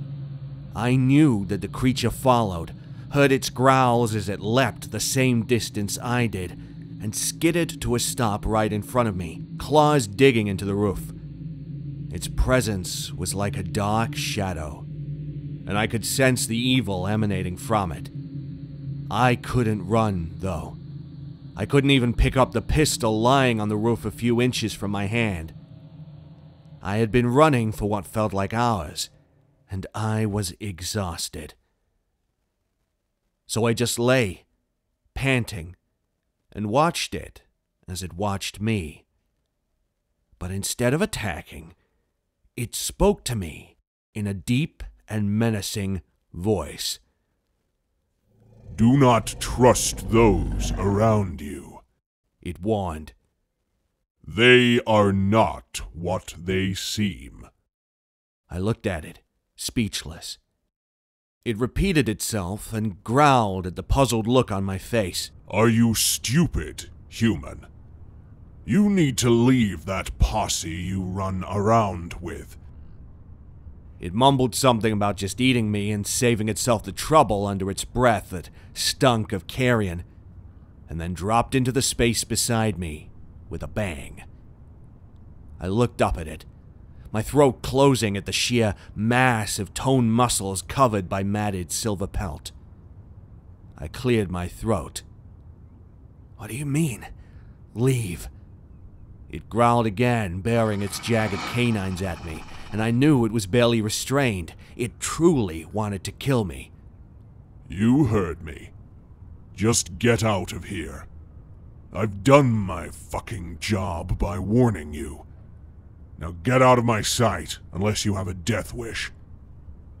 It clambered to its hind legs, and just as it was about to leave, I spoke on impulse, hating myself for every single word that left my lips. "So, the guard dog is all bark and no bite." It spun even faster than I could have imagined and wrapped a claw-tipped paw around my throat. My vision flipped, and then I was back up against the wall, staring into the yellow eye of the enraged beast that pinned my body to the wall. Its paw, surprisingly and to my own detriment, worked just like a hand did, squeezing and pushing against my windpipe. I gasped for breath, my eyes wide with fear. The beast was unrelenting, crushing my throat with its grip till stars danced in my eyes. I tried to scream, to say something, to beg, but no sound came out. The beast's canine maw was twisted in a cruel smile, enjoying my terror. I glanced at its paw, trying to pry them off my neck, but it was no use. When my vision began to blur and my legs gave way beneath me, it let me go, and I choked as a stream of cool night air flooded into my lungs. It chuckled, a sinister thing, and asked me to go investigate what the rift actually wanted from me. "Think of it as a favor from the Croy." I bent at the knees, still gulping down as much air as I could, and winced as I forced myself to look up and asked why, my voice hoarse. It gave me a feral grin, yellow eyes glinting. "Do what I asked, and you'll find out soon enough." I staggered to my feet, aware of its gaze on me as I walked to the edge of the roof. "Why didn't you kill me immediately, if you're this powerful?" The fetid stench of carrion floated in the breeze, and I knew it was amused. "I had a task to fulfill. But you can be sure..." It paused, and I knew its teeth flashed. "When I find you next time, it will end differently." I leapt off the roof to the fire escape of a nearby building and felt my entire body thrum in pain. I didn't look back the whole way down. But as I walked away, I couldn't shake the feeling that the beast was still watching me, waiting for me to let my guard down so it could strike again. I knew that it was only a matter of time before our paths crossed once more, and I wasn't sure if I would be able to survive the encounter. I walked through the empty streets, never looking back, but I still felt the phantom yellow eyes on me, until I was out of sight. It seemed to linger, like something oily and slimy, on the back of my neck. Part 2. I remember the day he found me, or the day I found him. I had been wandering the streets of New York for days, begging for scraps to survive. I was 4 years old and was as scrawny as a 3-year-old for the year or so I spent alone, having lost my parents in a car accident, right in the middle of the gray area. I was scared and alone, with no one to turn to, and I couldn't even return to my home. I had forgotten where it was. Delirious with hunger, I did something that in hindsight would have earned me a trip to the afterlife. I tried to steal from a member of a sect. Seeing as I was just a child, and the sect leader was close by, I wasn't killed immediately. That was the first time I had seen Kylian, the tall, devilishly handsome man with a heart of shadows and steel. He had taken one look at me and said I was coming with him. All I had wanted was food, but I got so much more. I was trained in the arts of negotiation and business, in the use of firearms, and eventually became an integral part of the Rift. I rose quickly through their ranks and was soon the next trusted member after the Inner Circle. I found a family in the Rift, one set on erasing the bridge between the sects and the people. The Rift believed in the assimilation, uniting the people of the city so we could all share the resources, and so did I. It was clear I had a place there. Now I crept through the keep, as we called the compound with 3 skyscrapers where the entire base operation of the Rift was located, on nothing more than a suggestion by a member of the Croy. The Croy were the only other sect that controlled the city, and, from all indications, were as evil as they got. So evil that they could engineer whatever that thing was. They were to blame for more than half of the skirmishes between the 2 sects for years, and I'd had so many close calls, both business-wise and in life-and-death situations over the years, that I hated every single member I had ever met. The events of this night were just the latest in a string of bad interactions with the Croy. I nodded to a pair of guards, flanking either side of the doors to the main building where the top members of the Rift lived, and seeing their return salute made me feel very guilty for what I was about to do. I tried to talk myself into leaving it alone, but a part of me needed to know for sure, if only so I could have a reason to kill that wolf man thing if I ever saw it again. Either way, I thought, as I checked the corridors for anyone who would see what I was about to do. There was no one, so I snuck in and locked the door behind me. I trusted Kylian, and I trusted the Rift, but something in me begged to be sure. And the one place where I could find something had to be in Kylian's room. I began to turn his room upside down, searching through drawers and cupboards, but nothing seemed out of place. I was beginning to think I was wasting my time when something caught my eye. There was a tiny crack in the wall behind his desk. I pushed on the wall, and a secret door opened. Behind the wall was a small room filled to the brim with so many books and charts that I thought I was seeing things, and in the center of the room was a computer hub. I was to find out that it was completely separate from the main server we used. I stepped inside, my blood slowing as I took in everything. I knew of every single computer connected to the network, but this one was definitely not in my records. The computer hub was connected to dozens of wires and cables. I couldn't even begin to guess what it was used for. I searched it for clues, but I couldn't find anything. It was locked with a password, and everything I had tried didn't work. I decided to look around at the charts and books. I had no idea what exactly I was trying to find, but I knew it wasn't what I did find. Every single piece of paper, every book, and every chart was filled with occultic symbols and spells. The symbols were crudely drawn, and the words barely legible, but I could make out enough to know that the content was dark and ancient. I recognized some of the symbols from books I had read, and the transcripts told of dark, evil magic and mysterious rituals. My heart raced fast as I skimmed through the pages, wondering what kind of secrets these ancient texts held. I had heard stories of dark rituals in remote forests and abandoned buildings, and here I was, standing in a room full of books and charts of spells and symbols that told exactly how to bring any of such creatures to life.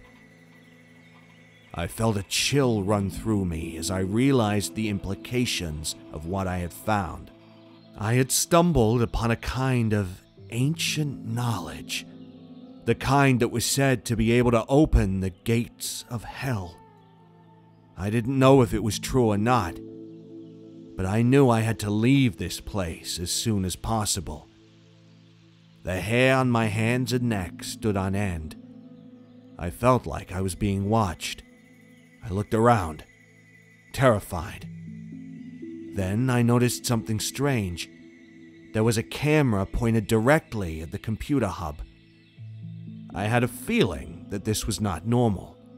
I quickly disconnected the cables and removed the camera. I was terrified at what I might find.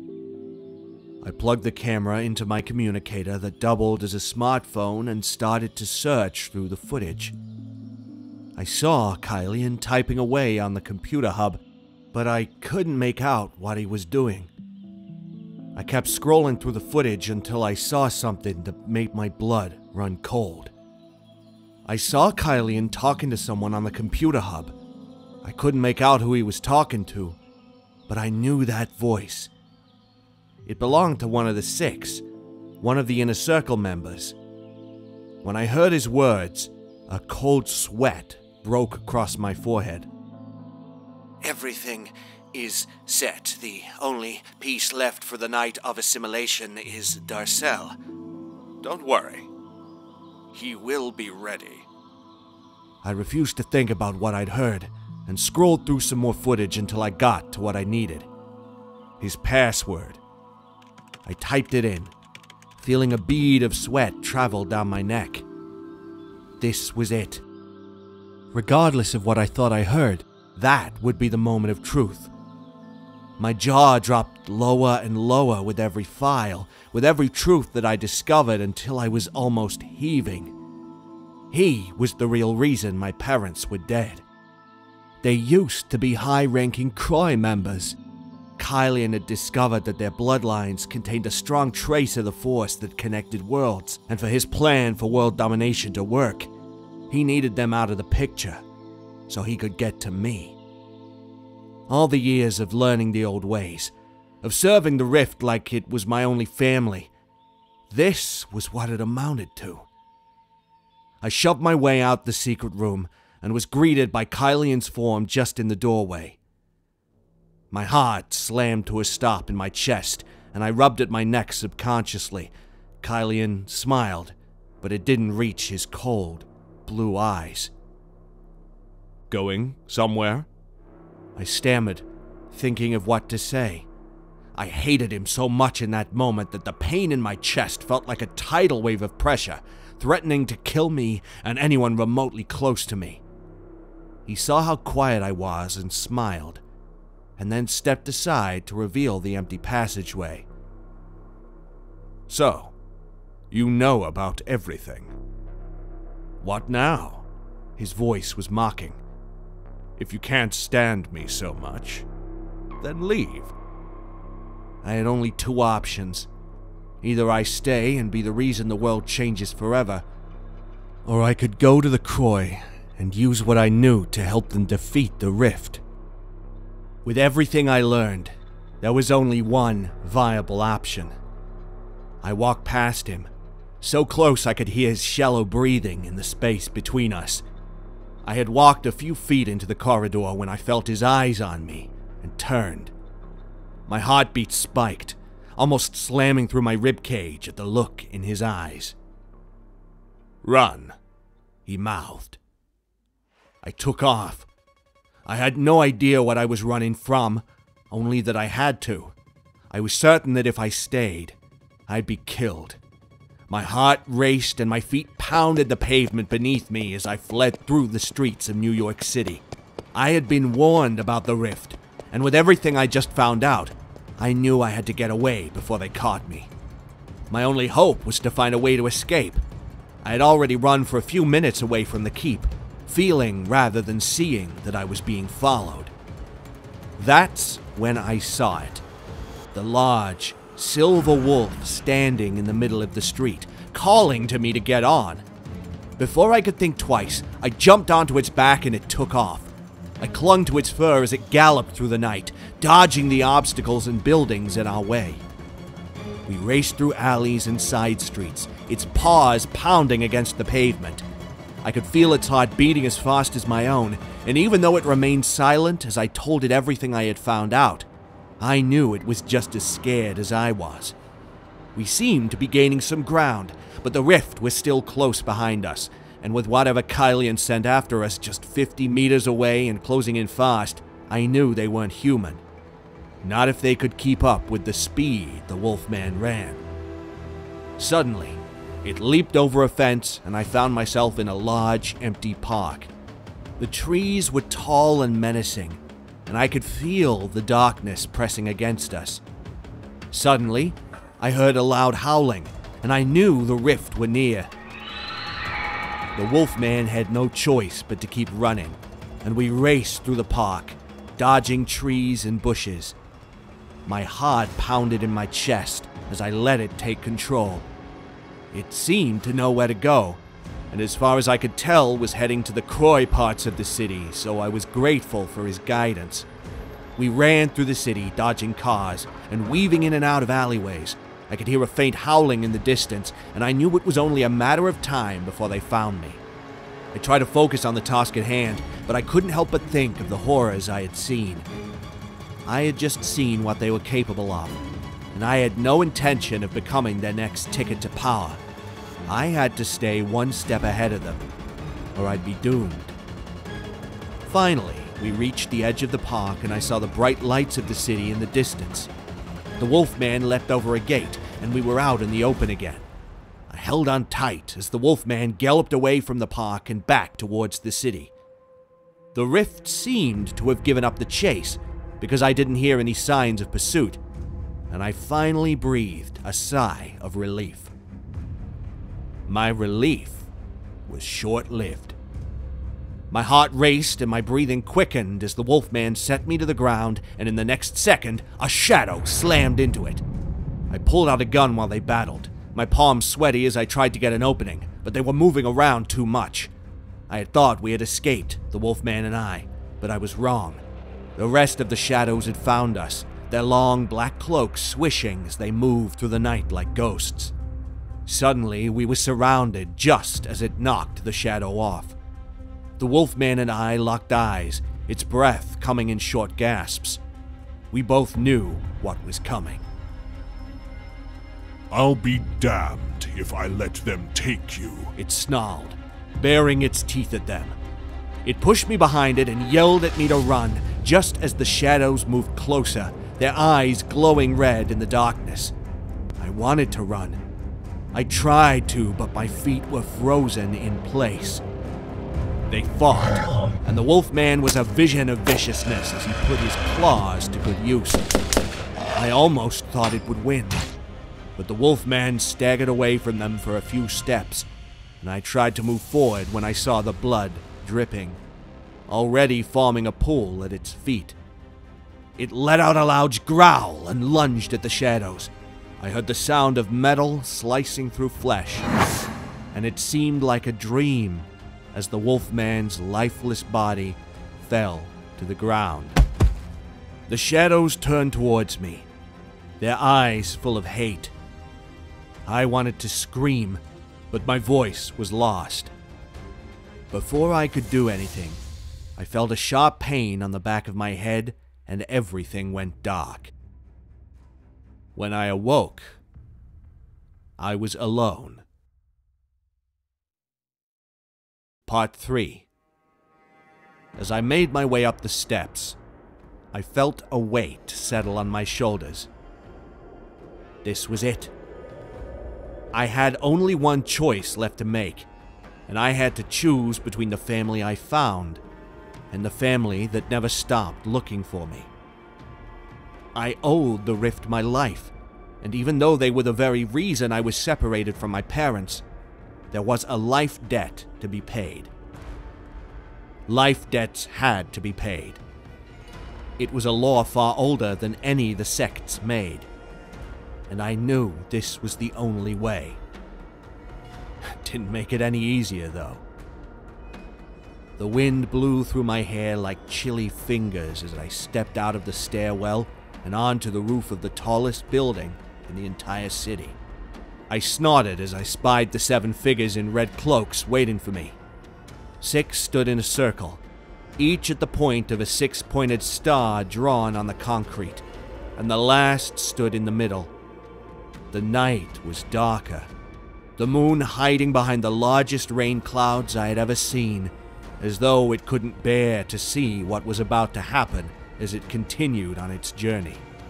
My guard, who had huffed far behind me as I climbed the stairs, made to shove his staff in my back, but was stopped by the figure in the center of the hooded red cloaks. Let him be. He needs to do this of his own free will. The hood was pulled off in one fluid movement, and I was faced with the person who started it all. It was fitting he would be the one to end it, too. I spat at his feet, and the guard jammed his staff into my back, knocking me to the ground. My knees barked as they landed on the hard cement. Darcel of the Rift, born of the enemy and spared from death by the family. Do you consent to yielding your life force to bring the day to existence? Yes, I whispered. I almost laughed where I kneeled as he started the chants in a deep, guttural voice. The way he spoke made it seem like I actually had a choice, like I could stop what was to come. I knew I couldn't. There was no free will. My heart threatened to jump out of my chest as the song-like chants reached a crescendo. The thought that I was gonna die. But I pushed it down. It was no secret that I was always willing to die for the Rift, and die I would, but not for the reason they thought it was.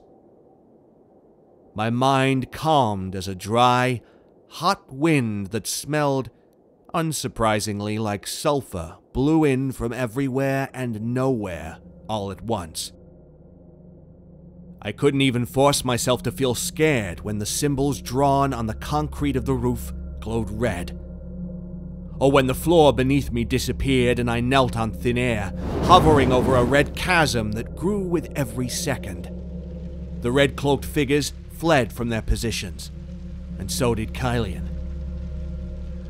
I was all alone, and the only company I had was the entity that emerged from the abyss with a plume of smoke. I coughed, struggling to move with everything I had, but it seemed like my body was frozen in place.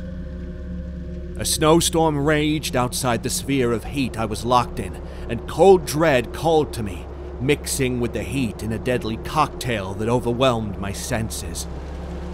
I heard the sounds first, of bones breaking, and then of flowing blood, and I lay confused, wondering how he wound up spread-eagled and stretched over the chasm. I wondered where the pain had come from, and what had caused the wave-like pulse of rotten flesh odor from the hell's realm below. My answer brought fear, true fear, with it, and demanded I submit. It was huge, way bigger than anything I had ever seen in my entire life, and even the wolf thing paled in comparison. A giant, monstrous figure emerged from the depths. It had long, razor-sharp claws, scales on every inch of it that I could see, and a mouth full of sharp teeth. It was horribly long, like a hybrid cross between a centipede and a wolf, and its eyes were glowing with a sinister yellow hue. I screamed, the only action my bound body allowed, but my voice was drowned out by its terrifying roar. I shook with fear as I tried desperately to break free of the binds on my mind, but it was no use. I was trapped, with no way of escape. The monster advanced towards me, its teeth gleaming in the light from the yawning chasm. I closed my eyes and prayed for a miracle, but there was none. I was doomed. I felt my strength flag as it emerged into the pale light of the coming dawn. At this rate, just bringing it into this world was gonna take everything. I slumped, defeated. There was no way I could stop it. Still, as the monster's tentacles groped every inch of me, tasting the energy that flooded from my body into its own, I spoke to it, my voice quiet. It barely carried on the wind, but I knew it heard me. According to the old laws, I deserved to have a fulfilled last wish. Speak, and it will be done. My ears shook as it replied from its wolf-like snout, in a voice that was equal parts guttural and small. The contrast didn't make sense, but it did. I turned to the building that Kylian no doubt watched me from and smiled. It was wide, so wide that if I were him, I would be worried. I knew what he truly wanted. Power. Absolute power. But I knew the Croy would use it better. I could get even in the best way possible. The cold fingers of my fear, or relief now that I thought about it, squeezed my heart, but I didn't mind. I looked the Dade in the eyes. Any power you get from this encounter, from my sacrifice, must be sent to the matriarch Croy. The Dade didn't speak again, but the light flared for a second. When it cooled, and my vision with it, I felt smug at my last glimpse of life. Kylian stood on the very edge of the roof, a spirit flare in one hand, a double-barreled gun in the other, and a look of sinister rage and pure fury on his face. If I didn't feel so tired, I would have smiled and taunted. But the smell of sulfur and the pure, undiluted heat streaming from the rapidly growing Dade lulled me to sleep. For once, I was glad to go, because the Night of Assimilation was ending with the rising sun, and I couldn't care less what would happen next.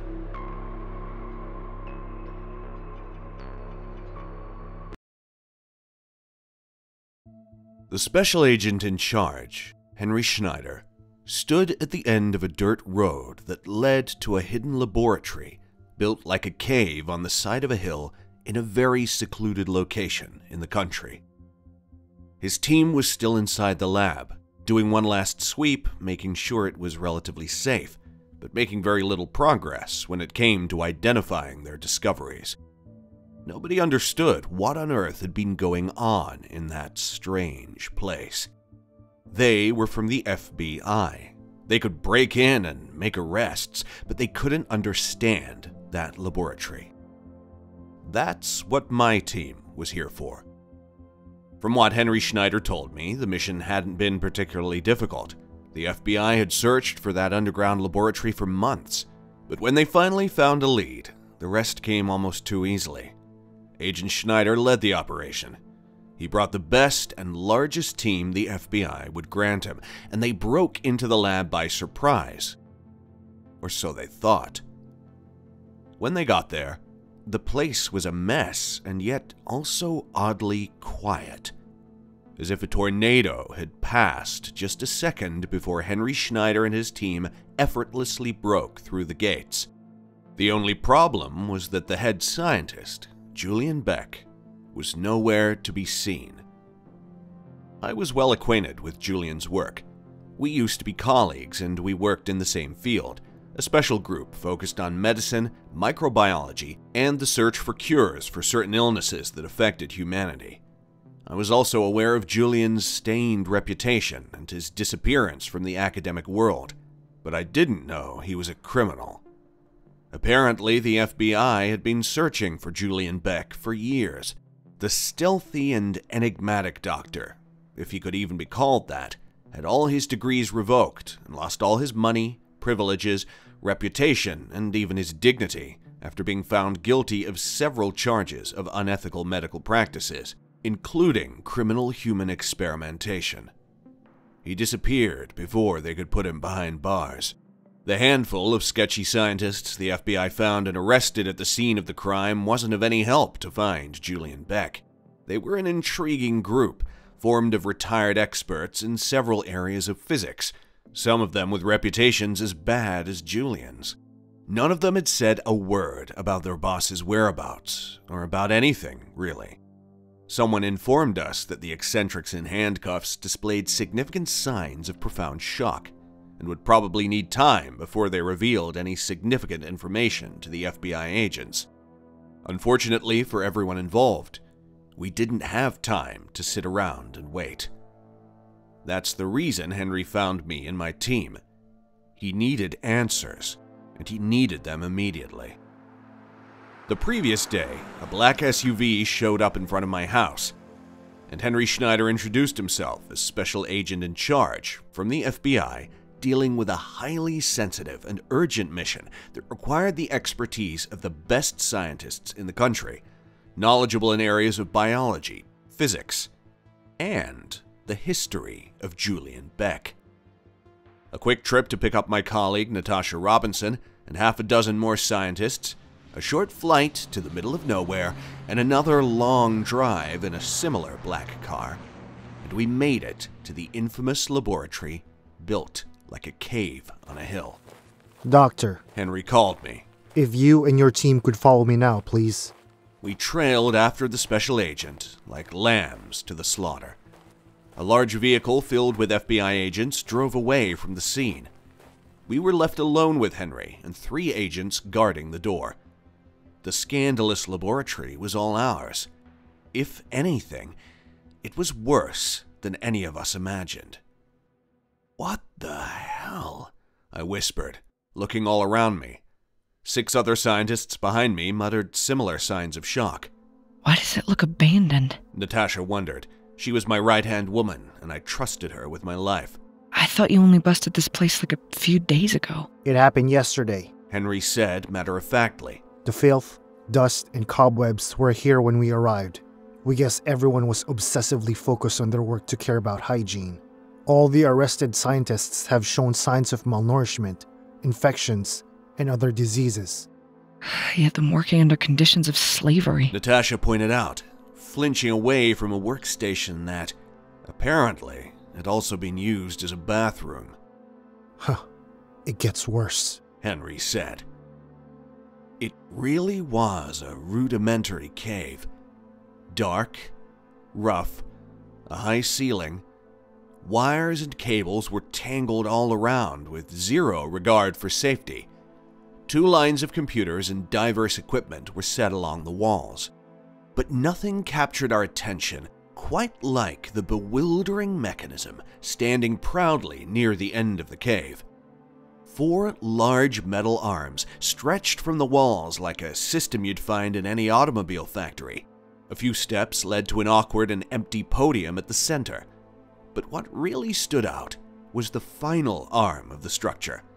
a thick branch that descended from the ceiling like an appendage that ended on an open gate right above the pedestal. I think the special agent was talking about something, but I couldn't hear him. I didn't care. I just blurted out the words. "It's a portal." What? Henry snapped at me. "It's a portal. Julian built a portal," I exclaimed, running forward to take a closer look at the ominous structure at the center of the cave. What kind of portal? Natasha wondered, following close behind. Well, modern science has only gotten as far as rudimentary teleportation, just a couple of miles maximum, but this is... The structure is similar and yet wildly unique. This could be anything, I replied.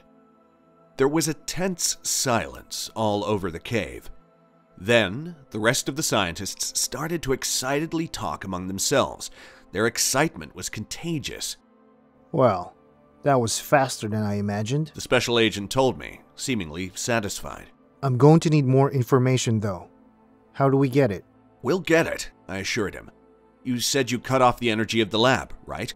Turn it on again. I'll set my team on the workstations here. We'll do whatever it takes to see what this was meant to do. Henry nodded firmly, and then whistled at the agents still stationed at the gates of the lab. He made a sign and instructed them to turn the power back on. It'll take a minute, Henry said. In the meantime, I need you to see something else. Miss, perhaps you should stay here. It's rather unpleasant.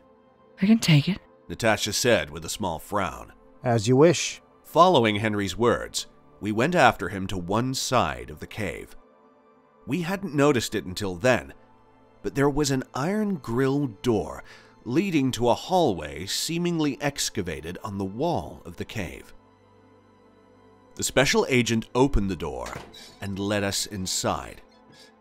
It was much darker, with just one lone, yellow bulb in the middle of the hallway. The smell was strange, and definitely much worse than back in the main area. But I would have never guessed what we found. Henry nodded to his right, and there we found 3 cells.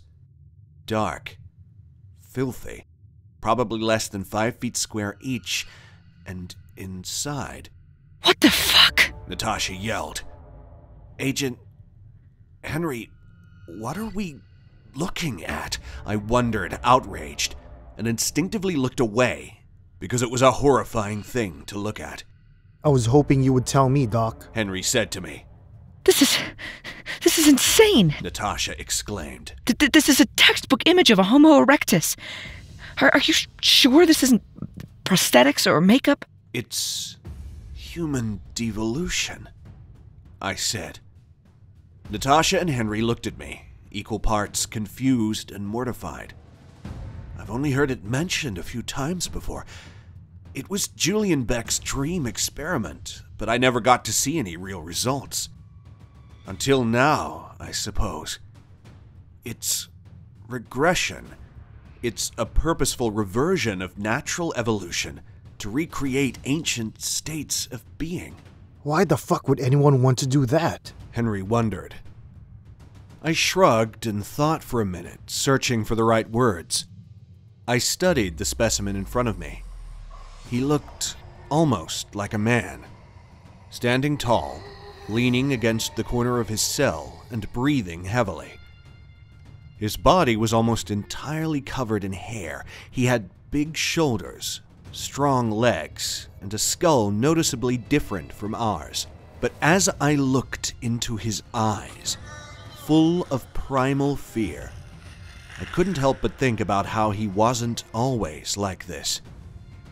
He used to be a man like any other, and now he was something else. He was a creature. What the hell did you do, Julian Beck? After clearing my throat, I tried to explain. Well, Julian believed that with human devolution, he could cure almost any illness that modern humans suffered. He said he'd be able to cure cancer. This doesn't seem worth it. Natasha sighed. We call him the caveman, Henry told us, and I was annoyed at the way he sounded almost amused at the nickname. "Why didn't you take him with the other arrested scientists?" I asked him, but he didn't answer me, which I thought was kind of fair. I wouldn't have known how to present this to the government either. "The caveman isn't the worst one, Doc," Henry told me.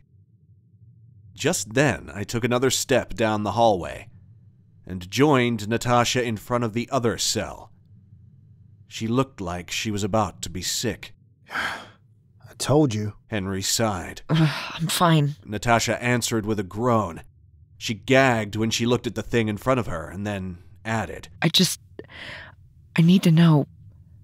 Doctor, what the hell is this?" I couldn't speak at first. This specimen was much different. It was a poor, frail little thing, curled up in a fetal position on one side of the cell. First, I thought it could be a fetus, the size of a teenage boy. Then I thought it was an elderly man suffering from an unspeakable disease. But nothing made sense. It was human, or it used to be. The limbs were so slim, the skin was a sickly gray color, and it was all covered in thin black hairs. But the real shock was the marks covering the body. Narrow lines raised all over his skin like ducts, like tubes encrusted under the skin, like veins. Those were his veins, protruding from the surface of the skin. The first specimen was still breathing raggedly, groaning, but this one was making pitiful sounds. This one was whining. It was crying. "This isn't just human devolution," I finally said. "This is something different, something much worse. This isn't part of our natural evolution. Julian Beck must have manipulated the process to create this. He took the humanity from these people and made something entirely his own." My colleague Natasha was on the verge of tears. She looked furious. "Julian Beck, you repugnant son of a bitch. What did you do?" she said. The next hint at the true depth of Julian's work didn't wait for us to find it. Natasha was crouched in front of the second cell, but very suddenly I heard her screaming, and I watched her fall backward. From the third cell, a hand burst out from between the bars and reached for her. The gray, skinny, gross limb flailed around restlessly. We finally took one look at the final cell. Natasha's scream reverberated in that cave, and I felt matching terror in my chest. Forget the image of cavemen. Forget sick bodies and everything we thought we were capable of doing to human bodies.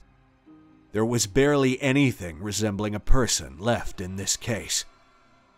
The body had melted and molded along the floor of the cave. The bones and gristle protruded from the dirty ground. One hand squirmed like a worm along the edge of the cell, while the other, the last remaining moving limb, tried to grab Natasha's ankle. The disgusting, shapeless lump on the ground was crowned by a face. Not even a head, just a vague resemblance of a human visage. Empty eye sockets, bones so prominent there was barely any skin covering them, and a gaping maw currently wailing like a mortally wounded animal. I was backed against the wall, holding my head between my hands, struggling between nausea and the urge to cry like an infant. I recovered just enough to help Natasha stand back up. "Agent Schneider, take us out of here," I said, and turned toward the man that looked as somber and disturbed as I felt. "This place ought to be burned down and erased from our history. If you find Julian Beck, you should shoot him in the head. This cursed place is a piece of hell on earth. That's all the professional answers I can give you. Now, please, get us the hell out of here." The agent nodded, but I didn't even wait for him. I started walking toward the end of the hallway. My legs were trembling, and I had to support myself with Natasha's help. She seemed grateful for the human contact, and held me just as tightly. We had just survived a nightmare, and we were more than eager to leave that abominable place forever. This should have been the end of it. But then we returned to the main area of the laboratory. It seemed Henry's team had successfully turned the power back on. The lights above us were flickering, and the computers and machines were rumbling back to life. But the most concerning thing was the giant structure beside us. The 4 mechanical arms were starting to move, twisting and turning like real limbs, and the pedestal at the bottom was beginning to glow. I heard Natasha ask me something, and I noticed Henry barking orders as he stood next to us, but I couldn't focus on them. I remembered some of Henry's first words to me. They didn't find Julian Beck. The laboratory was a mess. The workers exhibited signs of shock. I looked up at the ceiling of the lab. I looked at the ground below us, and there were semicircles marked discreetly around us. When I looked up at my fellow scientist and noticed their stunned and worried faces, I wondered if that was also the last thing that Julian Beck saw. "We have to get out of here," I said, but it was already too late. A blinding light came out from behind us. We winced, we clutched each other, and we couldn't see anything, but when we tried to move away from the portal, we found that our bodies felt weightless and powerless. One step forward dragged us 5 feet backward. The floor disappeared beneath our feet. There was nothing solid around us but each other, and then, finally, mercifully, we crashed back down onto the ground. Before I even opened my eyes, all my other senses were overwhelmed. There was a painful pressure on my shoulders where Henry's heavy boot was pressing against me, and my legs were going numb because Natasha was lying on top of them. I was cold, despite the lack of breeze around me. It was just the kind of cold you feel deep within your bones. The ground below me was rough and uneven, but somewhat yielding, making me think of stepping around a marsh. But what really brought me back to my senses was that goddamned awful smell. It brought me back to my medical studies, to anatomy classes, and the lingering smell of formaldehyde, and the memory of dissected bodies. But much worse. Sharper, as if the formaldehyde wasn't quite enough to disguise the scent of death and stop the decomposition of the flesh and organs. I pushed myself to a seated position and realized the special agent was already up and alert, studying our surroundings. Natasha was waking up and immediately throwing up somewhere near my feet. I couldn't blame her. If the smell wasn't bad enough, then the disturbing space around us was enough to make any person gag. Fucking hell. Henry sighed when he realized we were awake and listening. This is revolting. Doc, please, help me understand what this is. I was shocked to hear his voice tremble. This man was from the FBI. He said he was a veteran. He was prepared for the worst that humanity could throw at him. And our current location was almost enough to bring him to tears. Doc, please tell me where. These can't be human bodies, right? Natasha whispered, trying to stop her own tears. I couldn't lie to them. I took one more look around us. The dimension of the space was similar to the cave we had unwillingly left, but there was no ending in sight, and no ceiling above us.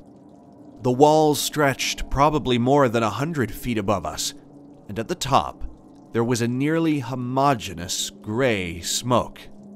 It floated, moved slowly, and allowed a dim light to fall over everything below. I placed the palm of my hand on the ground below us, feeling the slick and spongy texture, but more surprisingly, feeling it press against me, too. There were thin lines all around us, and I recognized at once the veins from the terrible specimens we'd found back in the cave.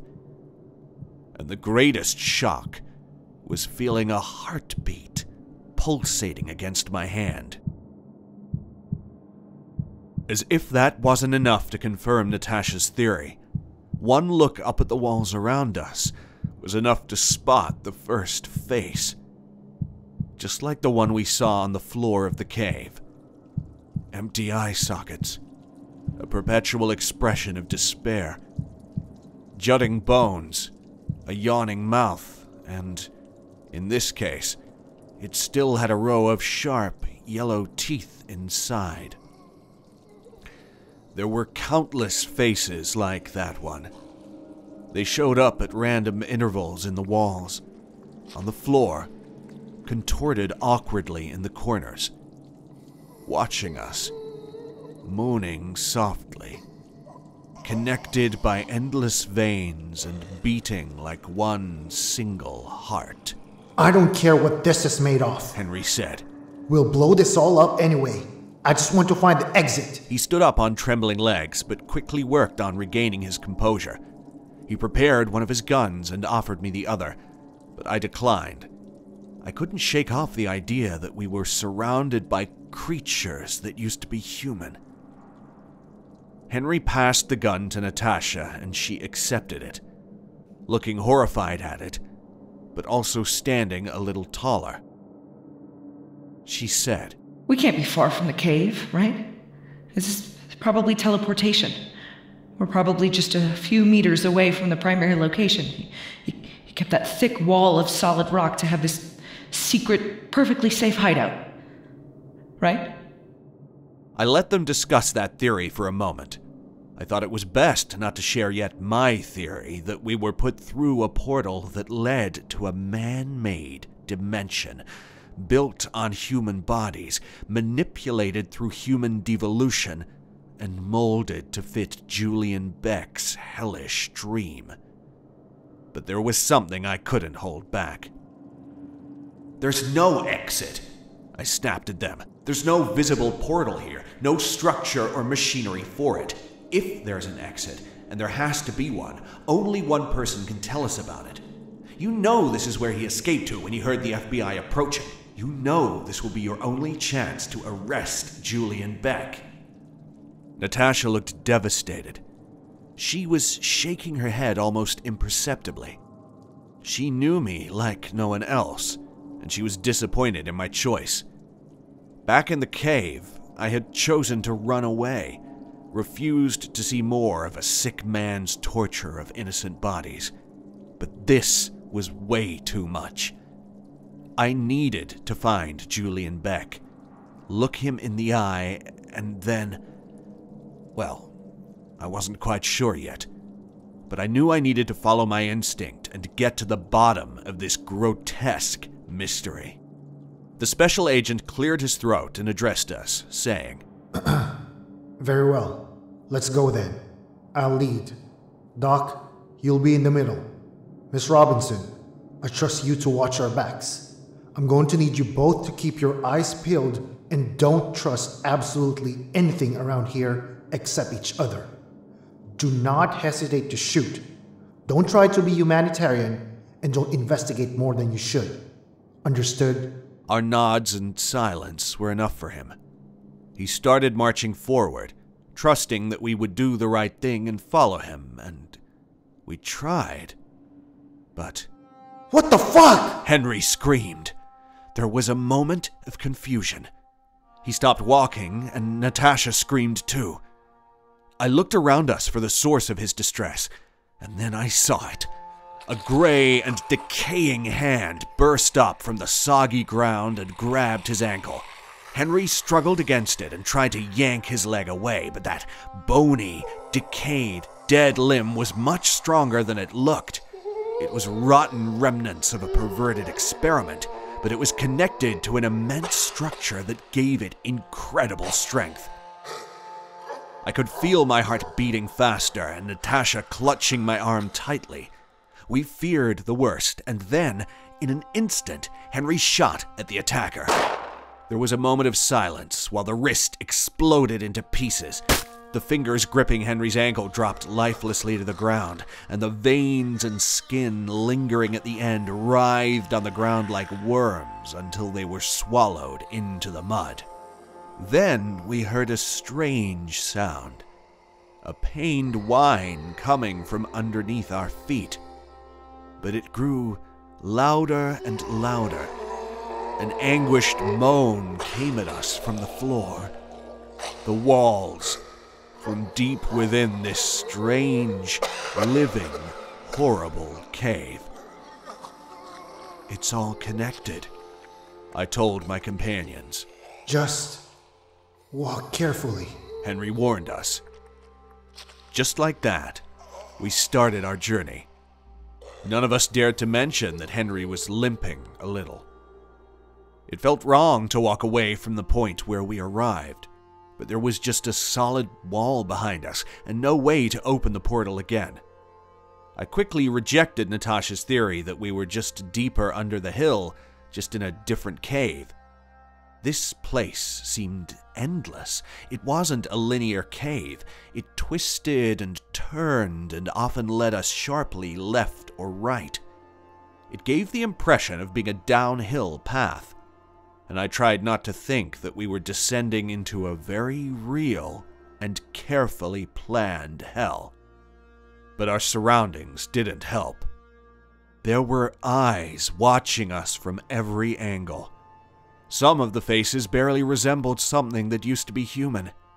Some of them still had eyeballs on them, though they were blank and unseeing, yet gave the impression of following our every move. Usually the mouths were opened, and we could hear them crying, mumbling incoherently, and a couple of times we came across one of those faces encrusted on a wall that had a thick black liquid oozing from its mouth, trickling down the wall, forming a revolting puddle on the ground that we knew it was best to avoid. I couldn't help but wonder where they came from. If they were ever human, if Julian transformed them in this dimension, if he had been grave robbing fresh corpses to bring here, if he kidnapped innocents in the real world, if there was a chance these people willingly offered their lives and bodies to be profaned and used for a despicable man's benefit. I was so focused on my thoughts that I missed Henry whispering an order. He had to grab my arm to keep me from taking another step forward. That's when we realized we weren't alone. It wasn't just the remains of faces and limbs dangling from the walls. Just as we had seen different specimens back in the laboratory, there were some of them there with us, too. About 30 feet away from us, there was some movement. There was a creature crawling along the floor. It was like the second specimen we found. Gray, hairy, with protruding veins and skin sticking to its bones. It was made up of the same as everything around us, and its skin was so rotten it seemed that with every move it had to detach itself from the sloppy ground that tried to absorb it. In the silence, I could hear the nauseating squelch of the skin hitting the ground. The poor thing moved toward us slowly, on its hands and knees. Henry pointed his gun at it and signaled us to stay quiet and still as he decided what to do. But he didn't have time to think any longer. The choice came running at us from around a corner. It was something like the caveman we encountered previously. It was almost a man, full of hair, burly, fast, and growling angry as his white eyes focused on us. Henry didn't hesitate. He shot that creature right in the head, and then he shot the small and sick one too, just in case. The piece lasted only a second before 2 more cavemen appeared from around the corner. Henry continued shooting, but more and more of them started showing up. All of them were in diverse states of decaying, endless examples of human devolution. Human skulls on primitive bodies, veins covering them like vines, gray skin sagging from their bones, empty eye sockets. They were all dead in one way or another. Running or crawling or stumbling, they were all coming at us. Henry couldn't deal with them alone. Natasha fumbled with her gun, and at the first shot she cried out at the recoil, but she kept going. She didn't have Henry's aim and couldn't kill them at once, hitting their heads, but she was of great help. I didn't know what to do. Henry stopped to reload his gun, but I knew we couldn't fight for long. I had to do something. Julian, I know you can hear me, Julian. Stop this. Stop this right now. Let us see you. Where are you, Julian Beck? It took a moment, but then it started to feel like the world was ending right in front of us. The ground started to shake, and the creatures coming at us stopped moving, and then started crumbling. Just their bones breaking, their skin falling off, eyeballs rolling over. The few organs left deflated and melted, and everything turned into a big, rotten pile of flesh and decay in the middle of the path. One man stood behind his morbid creation. He looked half dead already, almost like any other of his monsters. He was all bones and thin, translucent skin. He was trembling on his feet, and barely holding in his hand an electronic device with dozens of cables connected to his body. Was it worth it? I demanded. Was any of this worth it, Julian? You corrupted science for yourself alone, Julian. It wasn't meant to be like this. We were supposed to strive for progress. Not this. This isn't healing. You have enslaved human corpses. You've built a world of nothing but death and endless pain. Julian Beck, you're under arrest and you're coming with us, Henry said, steadily aiming his gun at Julian. It was a threat, obviously, but I could tell it was also his way to look for the exit. Julian shook his head slowly, and even then the movement made it look as if his frail skull would fall off his head. Get out of my world before it's too late. His voice was rough and shaky. He sounded like an elderly man on his deathbed, even though he couldn't have been more than 60. His process of devolution had started, and yet he was a god in this wretched dimension he created. But I was more struck by his words. Before it's too late. I turned to look at Henry and Natasha, and I almost screamed at what I saw. Henry's hair, which had been neatly short and gray at the temples at the start of the day, was now pitch black and much longer than before. In contrast, Natasha's youthful face now showed laughter lines and wrinkles at the corner of her eyes. I looked at my own hands and almost started crying when I noticed my veins were just slightly more noticeable than before. We were experiencing the beginning of the devolution process just by spending too much time in that horrid place. For better or for worse, Julian raised one trembling finger to the device on his hand, and without any sort of warning, a new blinding light shocked the three of us. No. I thought we couldn't leave just like that. We couldn't let Julian get away. But we couldn't fight it.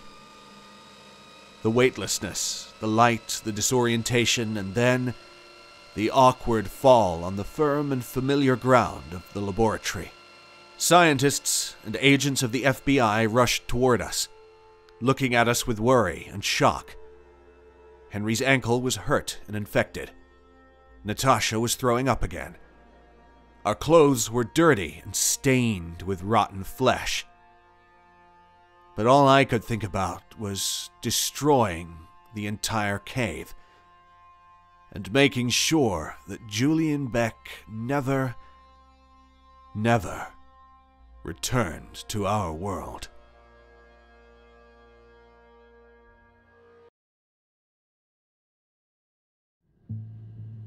Date: February 18th, 2259. This is Detective Frankie Wright, conducting preliminary interview with primary suspect in Project Exodus case filed under 371/27. State your names and designations for the record. You can call me Link. Everyone does. Auden Thompson, attorney. All right. Link, what's your current designation at Project Exodus? None, detective. But you are still employed by Exoterra, the firm that leads the project for Homebase? Was, detective.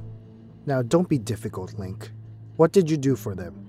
Why are they paying for your lawyer? Chief engineer on board the tertiary wormhole relay station of Project Exodus. Does that answer your question? Somewhat.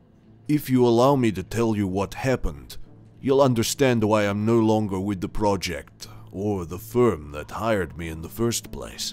You mean you want to confess? I'll tell you what happened, and then you can tell me if I'm confessing to a crime, or if I've prevented a disaster. A bigger disaster. I must protest! Shush you! Do you work for Link or Exoterra? Link, I'm leaving it up to you. Do you want to tell me what happened? Clearly. Willing and eager. That's why I came here of my own free will. Wait a minute. Think this through. Whatever you say can be used against you. You're looking at the death penalty. So you do work for me. Let Link speak. Off the record, then. Not possible. I want it on record. Then we've agreed. Can you say that you are of sound mind and reason, Link? TBD. By me? Sure. Okay. However, if I suspect your mental well-being at any point during this interview, I'll have to ask for a psych eval. And with that out of the way, let's begin, shall we? What made you finally come out of hiding? Oh, no. I'm telling this story. I'll decide when it begins. Now, don't push me, Link. I've already been very open-minded with you. Were you? Let's see how open-minded you can get, detective. Fine. I'm listening. Several moments before the station went up in flames, taking the entire relay along with it, a few things happened simultaneously. The wormhole opened unprompted for the second time since I had been brought on as chief. The station lost power, leaving the wormhole open and unstable. And, mind you, all of this was happening while Wrench and Buzz, my associates, were on the surface of the planet fixing the stabilizers. I was alone on the station, detective. So you panicked. Flipped the switch? Panicked? You assumed that I didn't know what I was doing. Acted out of fear? Nerves? No. I knew exactly what I was doing when I reset the reaction that would blow the entire chain of relay stations and close those fucking wormholes forever.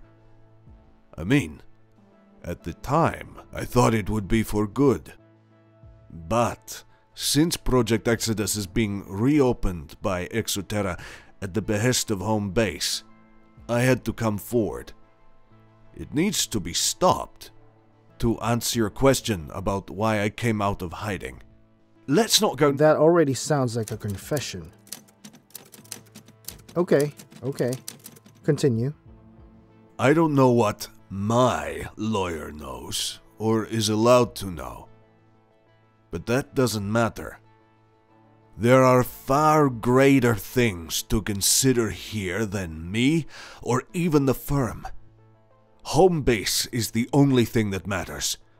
You see, if Project Exodus resumes and the wormholes connecting us to the Andromeda are opened again, we would be asking the devil himself to step into our reality. Do you understand? Can you understand the urgency of what I'm telling you? The devil? What are you talking about? Maybe I should get a shrink in here. Wait, okay. Give me a moment. I just need to... Devil was a figure of speech. There I was on the day, moments before blowing up the relay, alone in the middle of nowhere, closer to Andromeda than to home base, at the very edge of our galaxy. The only two people in the radius of 1,000 light-years were in radio blackout on the last planet before the void between the two galaxies. No lights, life support suspended, and the gates to a place that human thoughts cannot fully grasp were opened before me.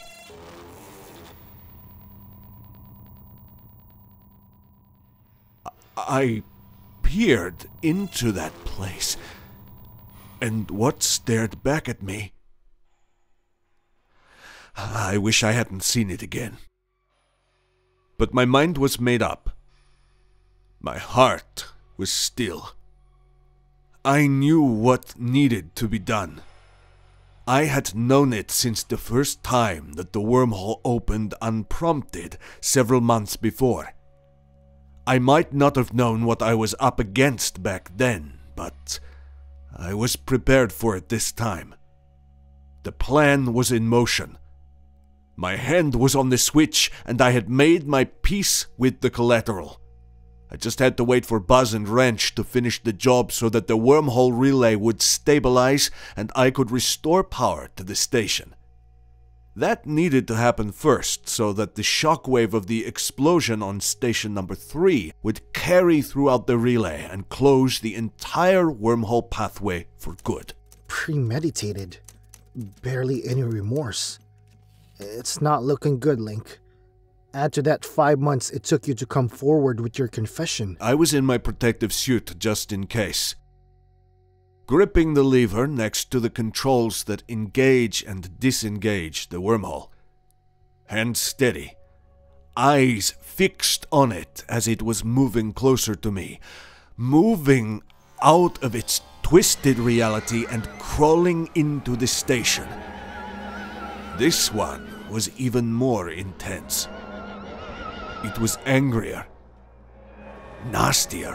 What? What was it? Fuck if I know. Evil incarnate coming out of the wormhole and closer to me, ready to kill. Chuck. Hey, Chuck. Call Dr. Zalowski. We have a live one over here. You've already decided that I'm crazy. That's not my job, Link. Zalowski will determine your state of mind when she gets here. You can continue talking in the meantime if you want. I got nothing better to do. I suggest you don't say another word, and I suggest you get the hell out of here. My counsel, I don't want a lawyer, detective. I'm afraid it's out of our hands now. It all depends on Zalowski's report. Damn it! Fine. But I'm getting this off my chest one way or another. I don't know if I'll be allowed to do it again. Don't interrupt me anymore. Both of you. You have about 15 minutes until the doc gets here. That's all I can do. Out of the question! Shh! Where was I? Half a year before I arrived on station number 3, Wrench and Buzz had come back from the planet to find my predecessor in the same spot where I had been, with her hand on the lever. She already planned it all out, had the whole thing in place. My only job was to implement the plan again and do what needed to be done. To do what she was prevented from finishing. When I first found her plans for collapsing the wormhole relay in the chief's quarters after relieving the acting chief engineer of duty, I thought that she had lost her mind. She had already been taken off station and back to home base sometime earlier, so I never got her side of the story. I thought that she was one of those extremists wanting to take down Project Exodus. I rejoiced. Detective, I laughed. I thought, thank God this mad woman was stopped. Fool. Damn fool is what I was. This had nothing to do with politics. It was about salvation. But not the religious kind. No. Not that. It was about the salvation of reality as we know it. Jonesy, that's what they called her, the chief whose place I took. She was a hard-headed woman, though, and smart, actually. Jonesy was the chief engineer on the very first station that was built. That same station that you could see from anywhere in the northern hemisphere before I took out the relay. Earth Station at home base. The key point and hub of our exodus out of this galaxy. What a name she was back then. A fixture in everybody's home. I remember the day when they opened the first wormhole and I saw Jonesy on the Holo News explaining the whole process. She was my hero. Jones would take us out into the stars further than we've ever been. How could I have ever doubted her? How could I have ever thought that she had lost her mind and acted against everything that she ever stood for? Do we really need a history lesson? It seems that we do, Detective. Because we all forgot who she was when we collectively decided that she went crazy. Did anyone from the firm or home base actually investigate her claims about the wormholes? I think that question is directed at you, Thompson. I'm not at liberty to say. Of course not. They've been spreading the same lies about me for the past 5 months, and I'm a nobody. Chief engineer on Station 3 out of 30. I always wondered why they brought someone of her standing to that station. My initial guess was that her expertise was needed the most there, since it was the ficklest station in the relay. But now, I'm not so sure. I suspect that Exoterra were trying to shut her up and get her as far from home base as they could, making her sound like a crazy... Look, I don't care what you have to say about that, Thompson. Not now. Not after what I saw and what I did to save Earth. You think all those dead station engineers don't weigh on my conscience? And that I don't constantly think about all the others that were EVA in the moment of the explosion of the relay? That are forever lost in the midway between our galaxy and Andromeda? Shame none of this will be admissible in court if you plead insanity. But I had to do it. I had to destroy everything, regardless of the human casualties. There was no other way that I knew. At that moment, I was the only person standing between home base and... The devil? You mock me, Detective.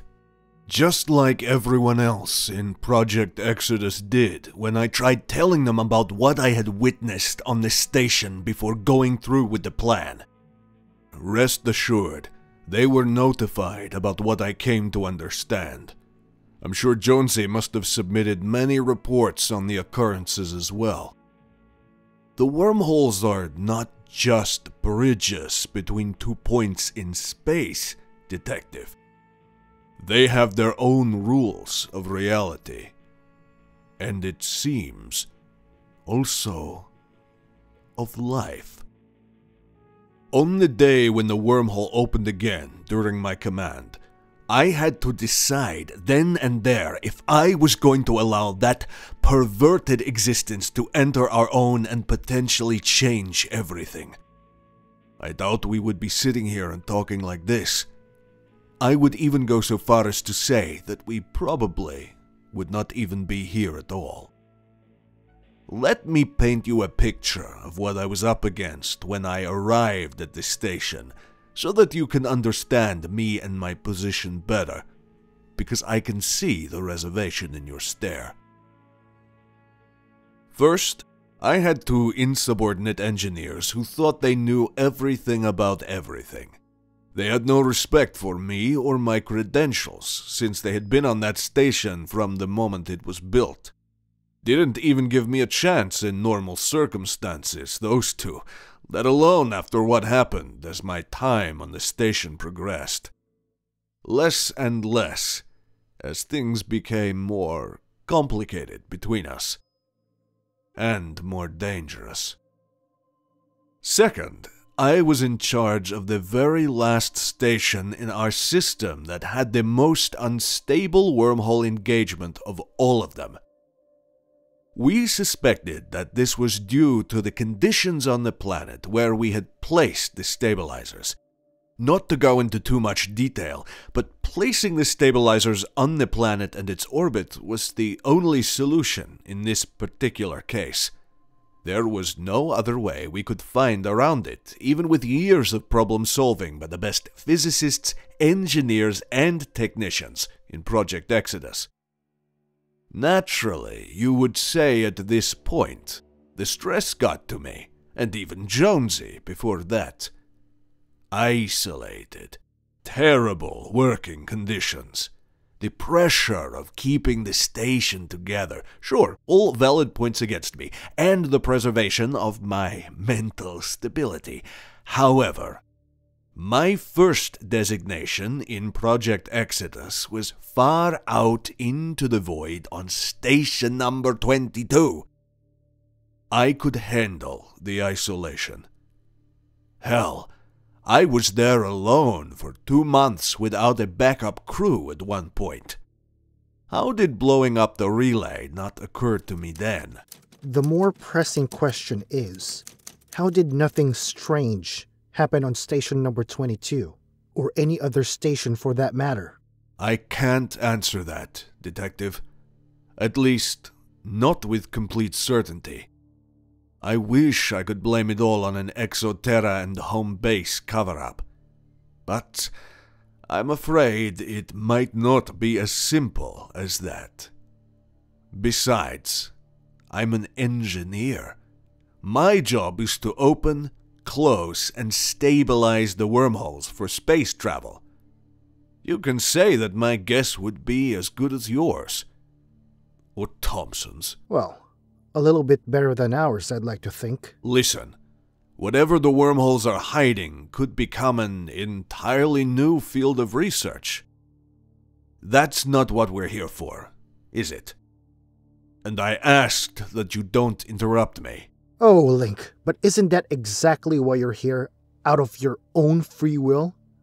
To tell us what you think you saw that made you destroy all those stations with a single pull of a lever after planning it out so thoroughly? I already said that Jonesy planned it out.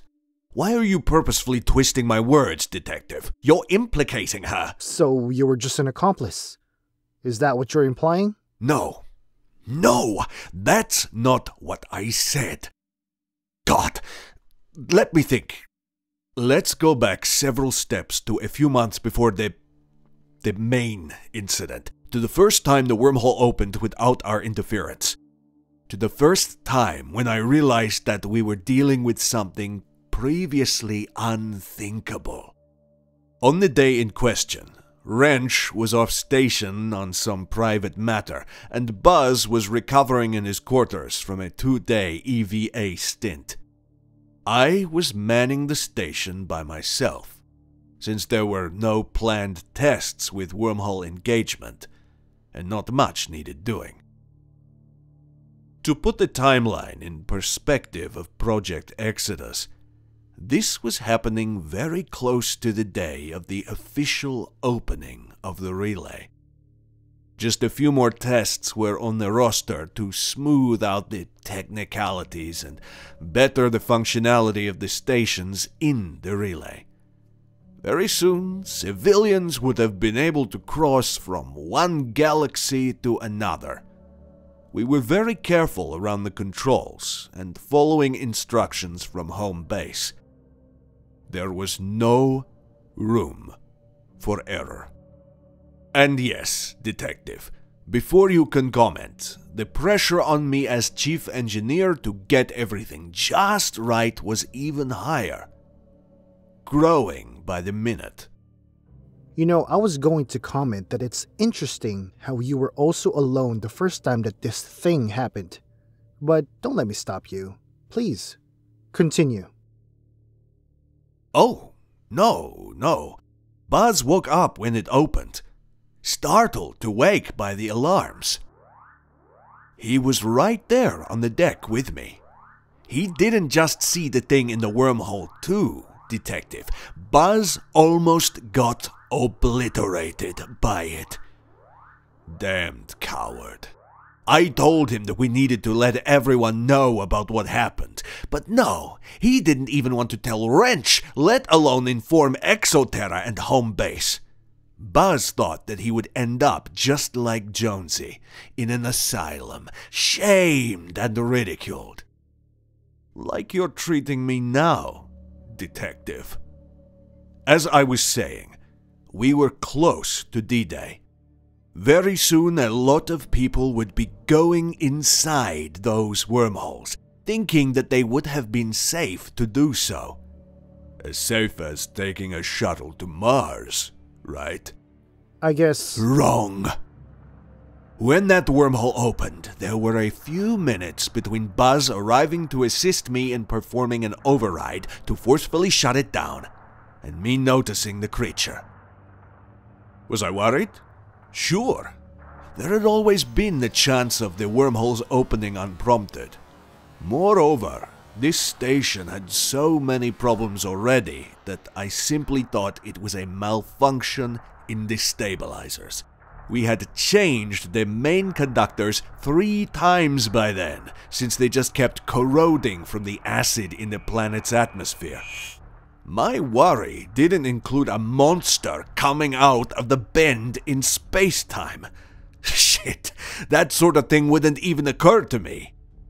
My imagination deals with different things that include problem-solving of a practical nature. Not the devil. There's that word again. Whatever it was, does calling it a creature or a thing make you feel more comfortable, Detective? Makes me feel the same, to be honest. The same fear. The same visceral churning of my insides as a reaction to the acknowledgement that something utterly other than what I know as a living being was moving into my field of view. As I was working on the override, Buzz burst into the engineering deck. The alarms were still going, and the entire room was filled with intense red light. I expected Buzz to join me at the consoles, but he was standing just a few steps away from the wormhole when I glanced up. He was frozen there, and glaring inside. Only a weak force field keeping him from being sucked into its vortex. Instead of that, however, against the forces moving everything on our end into the point far off in the void of space connected to station number 4, something was crawling towards the shield. Toward Buzz. Buzz! Buzz! I called out to him. His jaw dropped as he was gaping at the thing, my entire body shaking. I could barely compute what I was seeing, let alone go out there and get him. "Get out of there!" I screamed after him, barely overpowering the sound of the alarms. No movement from Buzz, not even a twitch. But the creature sure was moving. I guess I can call it that. For whatever it was in its physiognomy, moving or crawling don't seem to be apt descriptors. Nothing would be. It was twisting and turning and managing the most primal forces of being that were ripping through the wormhole like it was nothing. Time itself was being pulled onwards. Yet this creature was making strides toward Buzz. The station. Me. I doubted the shield would hold, you see. At that moment, it felt like there was barely anything between us. No more than a curtain. Would a curtain stop a charging tiger? How did you stop? The first time, we were lucky. The station still had power, so I could override and collapse the wormhole without much damage to the station, or the relay, and without letting that thing get one more step closer to us. That wasn't a chance I was willing to take the second time around. On a side note, I noticed that I finally have your attention. You've had my attention since the moment you arrived at my desk this morning, Link. I was just expecting, well, not this, to put it bluntly. Tell me one thing. Did Buzz give you any explanation of his own about what happened? We barely spoke about it. He was in shock and had trouble doing anything until Wrench returned a few days later. And when his bestie was back on the station, Buzz pretended that I was talking nonsense, that there were no irregularities at all. He even told Wrench that the wormhole opening must have been my miscalculation, my mistake. I'm not going to lie. That hurt. I saved his goddamned life! And when I eventually confronted him alone, he confessed what I already told you. There was no chance in hell that he would admit to seeing the creature. During these 5 months, I did a lot of introspection. Soul searching, if you will. You said that I show no remorse for what I did, but that simply isn't true. Could there have been any other way? I don't know. The only firm conclusion that I came up with was that I never wanted to see that creature again. Or let anyone else see it. For months after the incident, I could see the shape of the creature in my dreams, my fantasies. The mere image and acknowledgement of its existence clouded my every waking thought. It still does. I still think that this thing and others like it are somewhere in their dimension going about their wicked lives as we do, waiting for another opening to move into our plane of existence. But we should never again cross paths. I stand firm behind my decision. Not for lack of remorse for the human lives that were lost, but from the conviction that we and those extra-dimensional beings should not exist in the same realm, not ever, do you understand?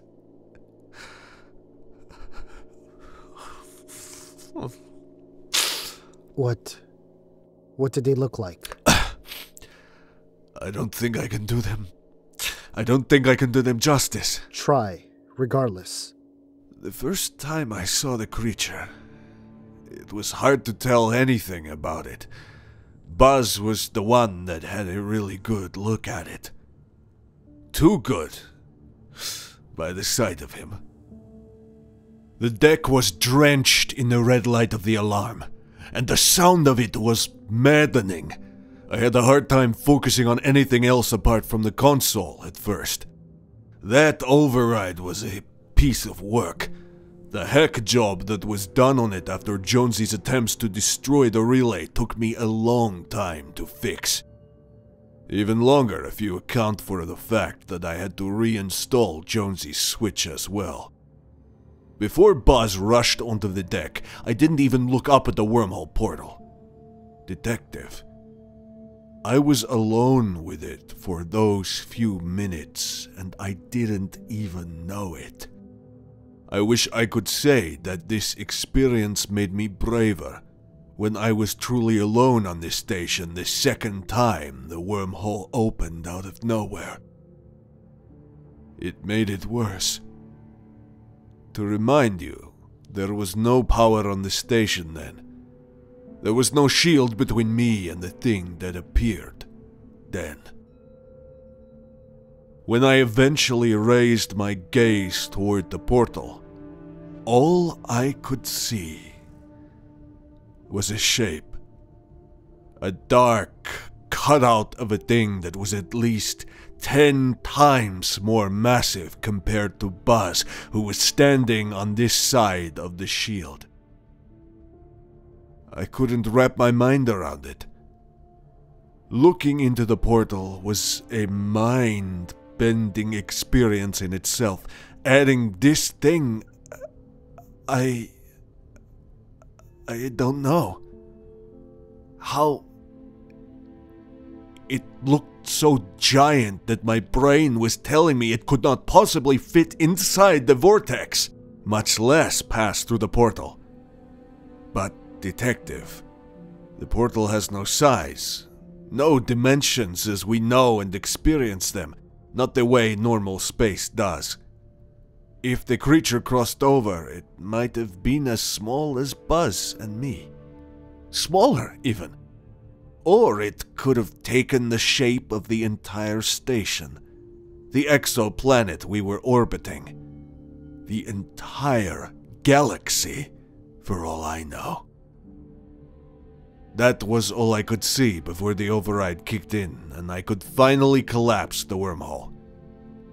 In the last few seconds before the unearthly light of the vortex was extinguished, the shape of the creature moved in such ways that I could never put into words.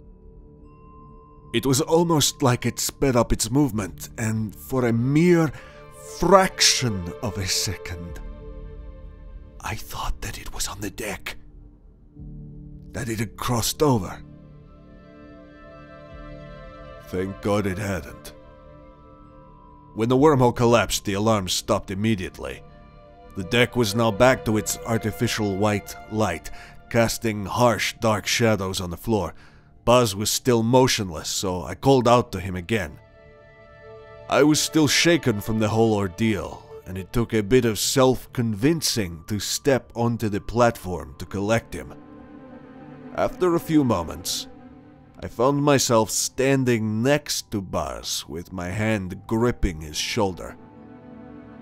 I thought that he was whispering something, but I couldn't quite catch what it was. I was too afraid to ask. It took 15 minutes before either one of us moved, and a slow walk to the living quarters until Buzz finally spoke to me. "Good night," was all he said. Then he walked into his cabin and stayed there for the next few days, not coming out even to eat, much less to do his job. I didn't have the heart to order him to do anything. Not that he would listen to me, anyway. I had 2 months in my escape pod to think about what I saw on my last day on station number 3 before I pulled the lever. And still, I can't recall the thing in perfect detail. That first glimpse overshadows all my attempts to remember the moment I took a better look at it. All I can add is that I could tell that it was evil. It wasn't its shape, the way its form stood against the surreal light or the wormhole, nor its ungodly movements. I could see it in the... Seems like Zulowski has arrived. I'm afraid your time is over, Link. Wait, I'm not done. I can tell that I still haven't convinced you about why I did what I did, Detective. As I said, it's not me. But you're the one that matters. Why, Link? Isn't it obvious? And here's Chuck to take you. No. Please, give me a few more minutes to make my case. Project Exodus needs to be stopped. The relay must not be re-established. The wormholes must remain closed. You have to believe me. You have to do something about it. It all rests on you, Detective. My fate is sealed. It's all on you now. You know, that Buzz wasn't such a coward as Link made him out to be. There was a rumor spreading a while back that there was a witness account of what had been happening on the station before the incident. It was recovered from the station number 3 shuttle's black box. Seems like Buzz had a lot to say before he died. Now, I personally hadn't heard that recording, Thompson. And I'll even admit that I never truly believed that it existed until now. Even when my partner tried convincing me that he had listened to the whole thing himself, I couldn't believe it. However, if I'm remembering what he told me correctly, there seemed to be a lot in that recording about a strange occurrence in the wormhole that terrified Buzz. Maybe even a lot to corroborate Link's statement here, come to think of it. Shame that his 2 associates never reached home base and perished adrift in their shuttle. 2 people are much harder to make disappear than a recording, wouldn't you say? And 4 eyewitnesses' accounts are far more difficult to disregard than 1 or 2. No comment, Detective Wright. I'll contact you after the psych eval of my client is over. Goodbye.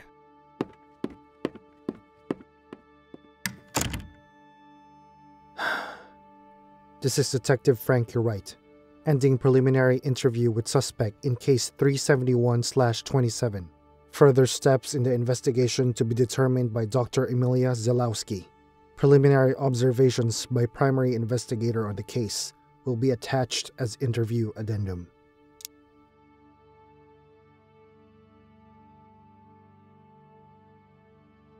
Hey, sci-fi horror fans. It's Thomas. Thanks for tuning in. If you enjoyed this story, make sure to give it a thumbs up.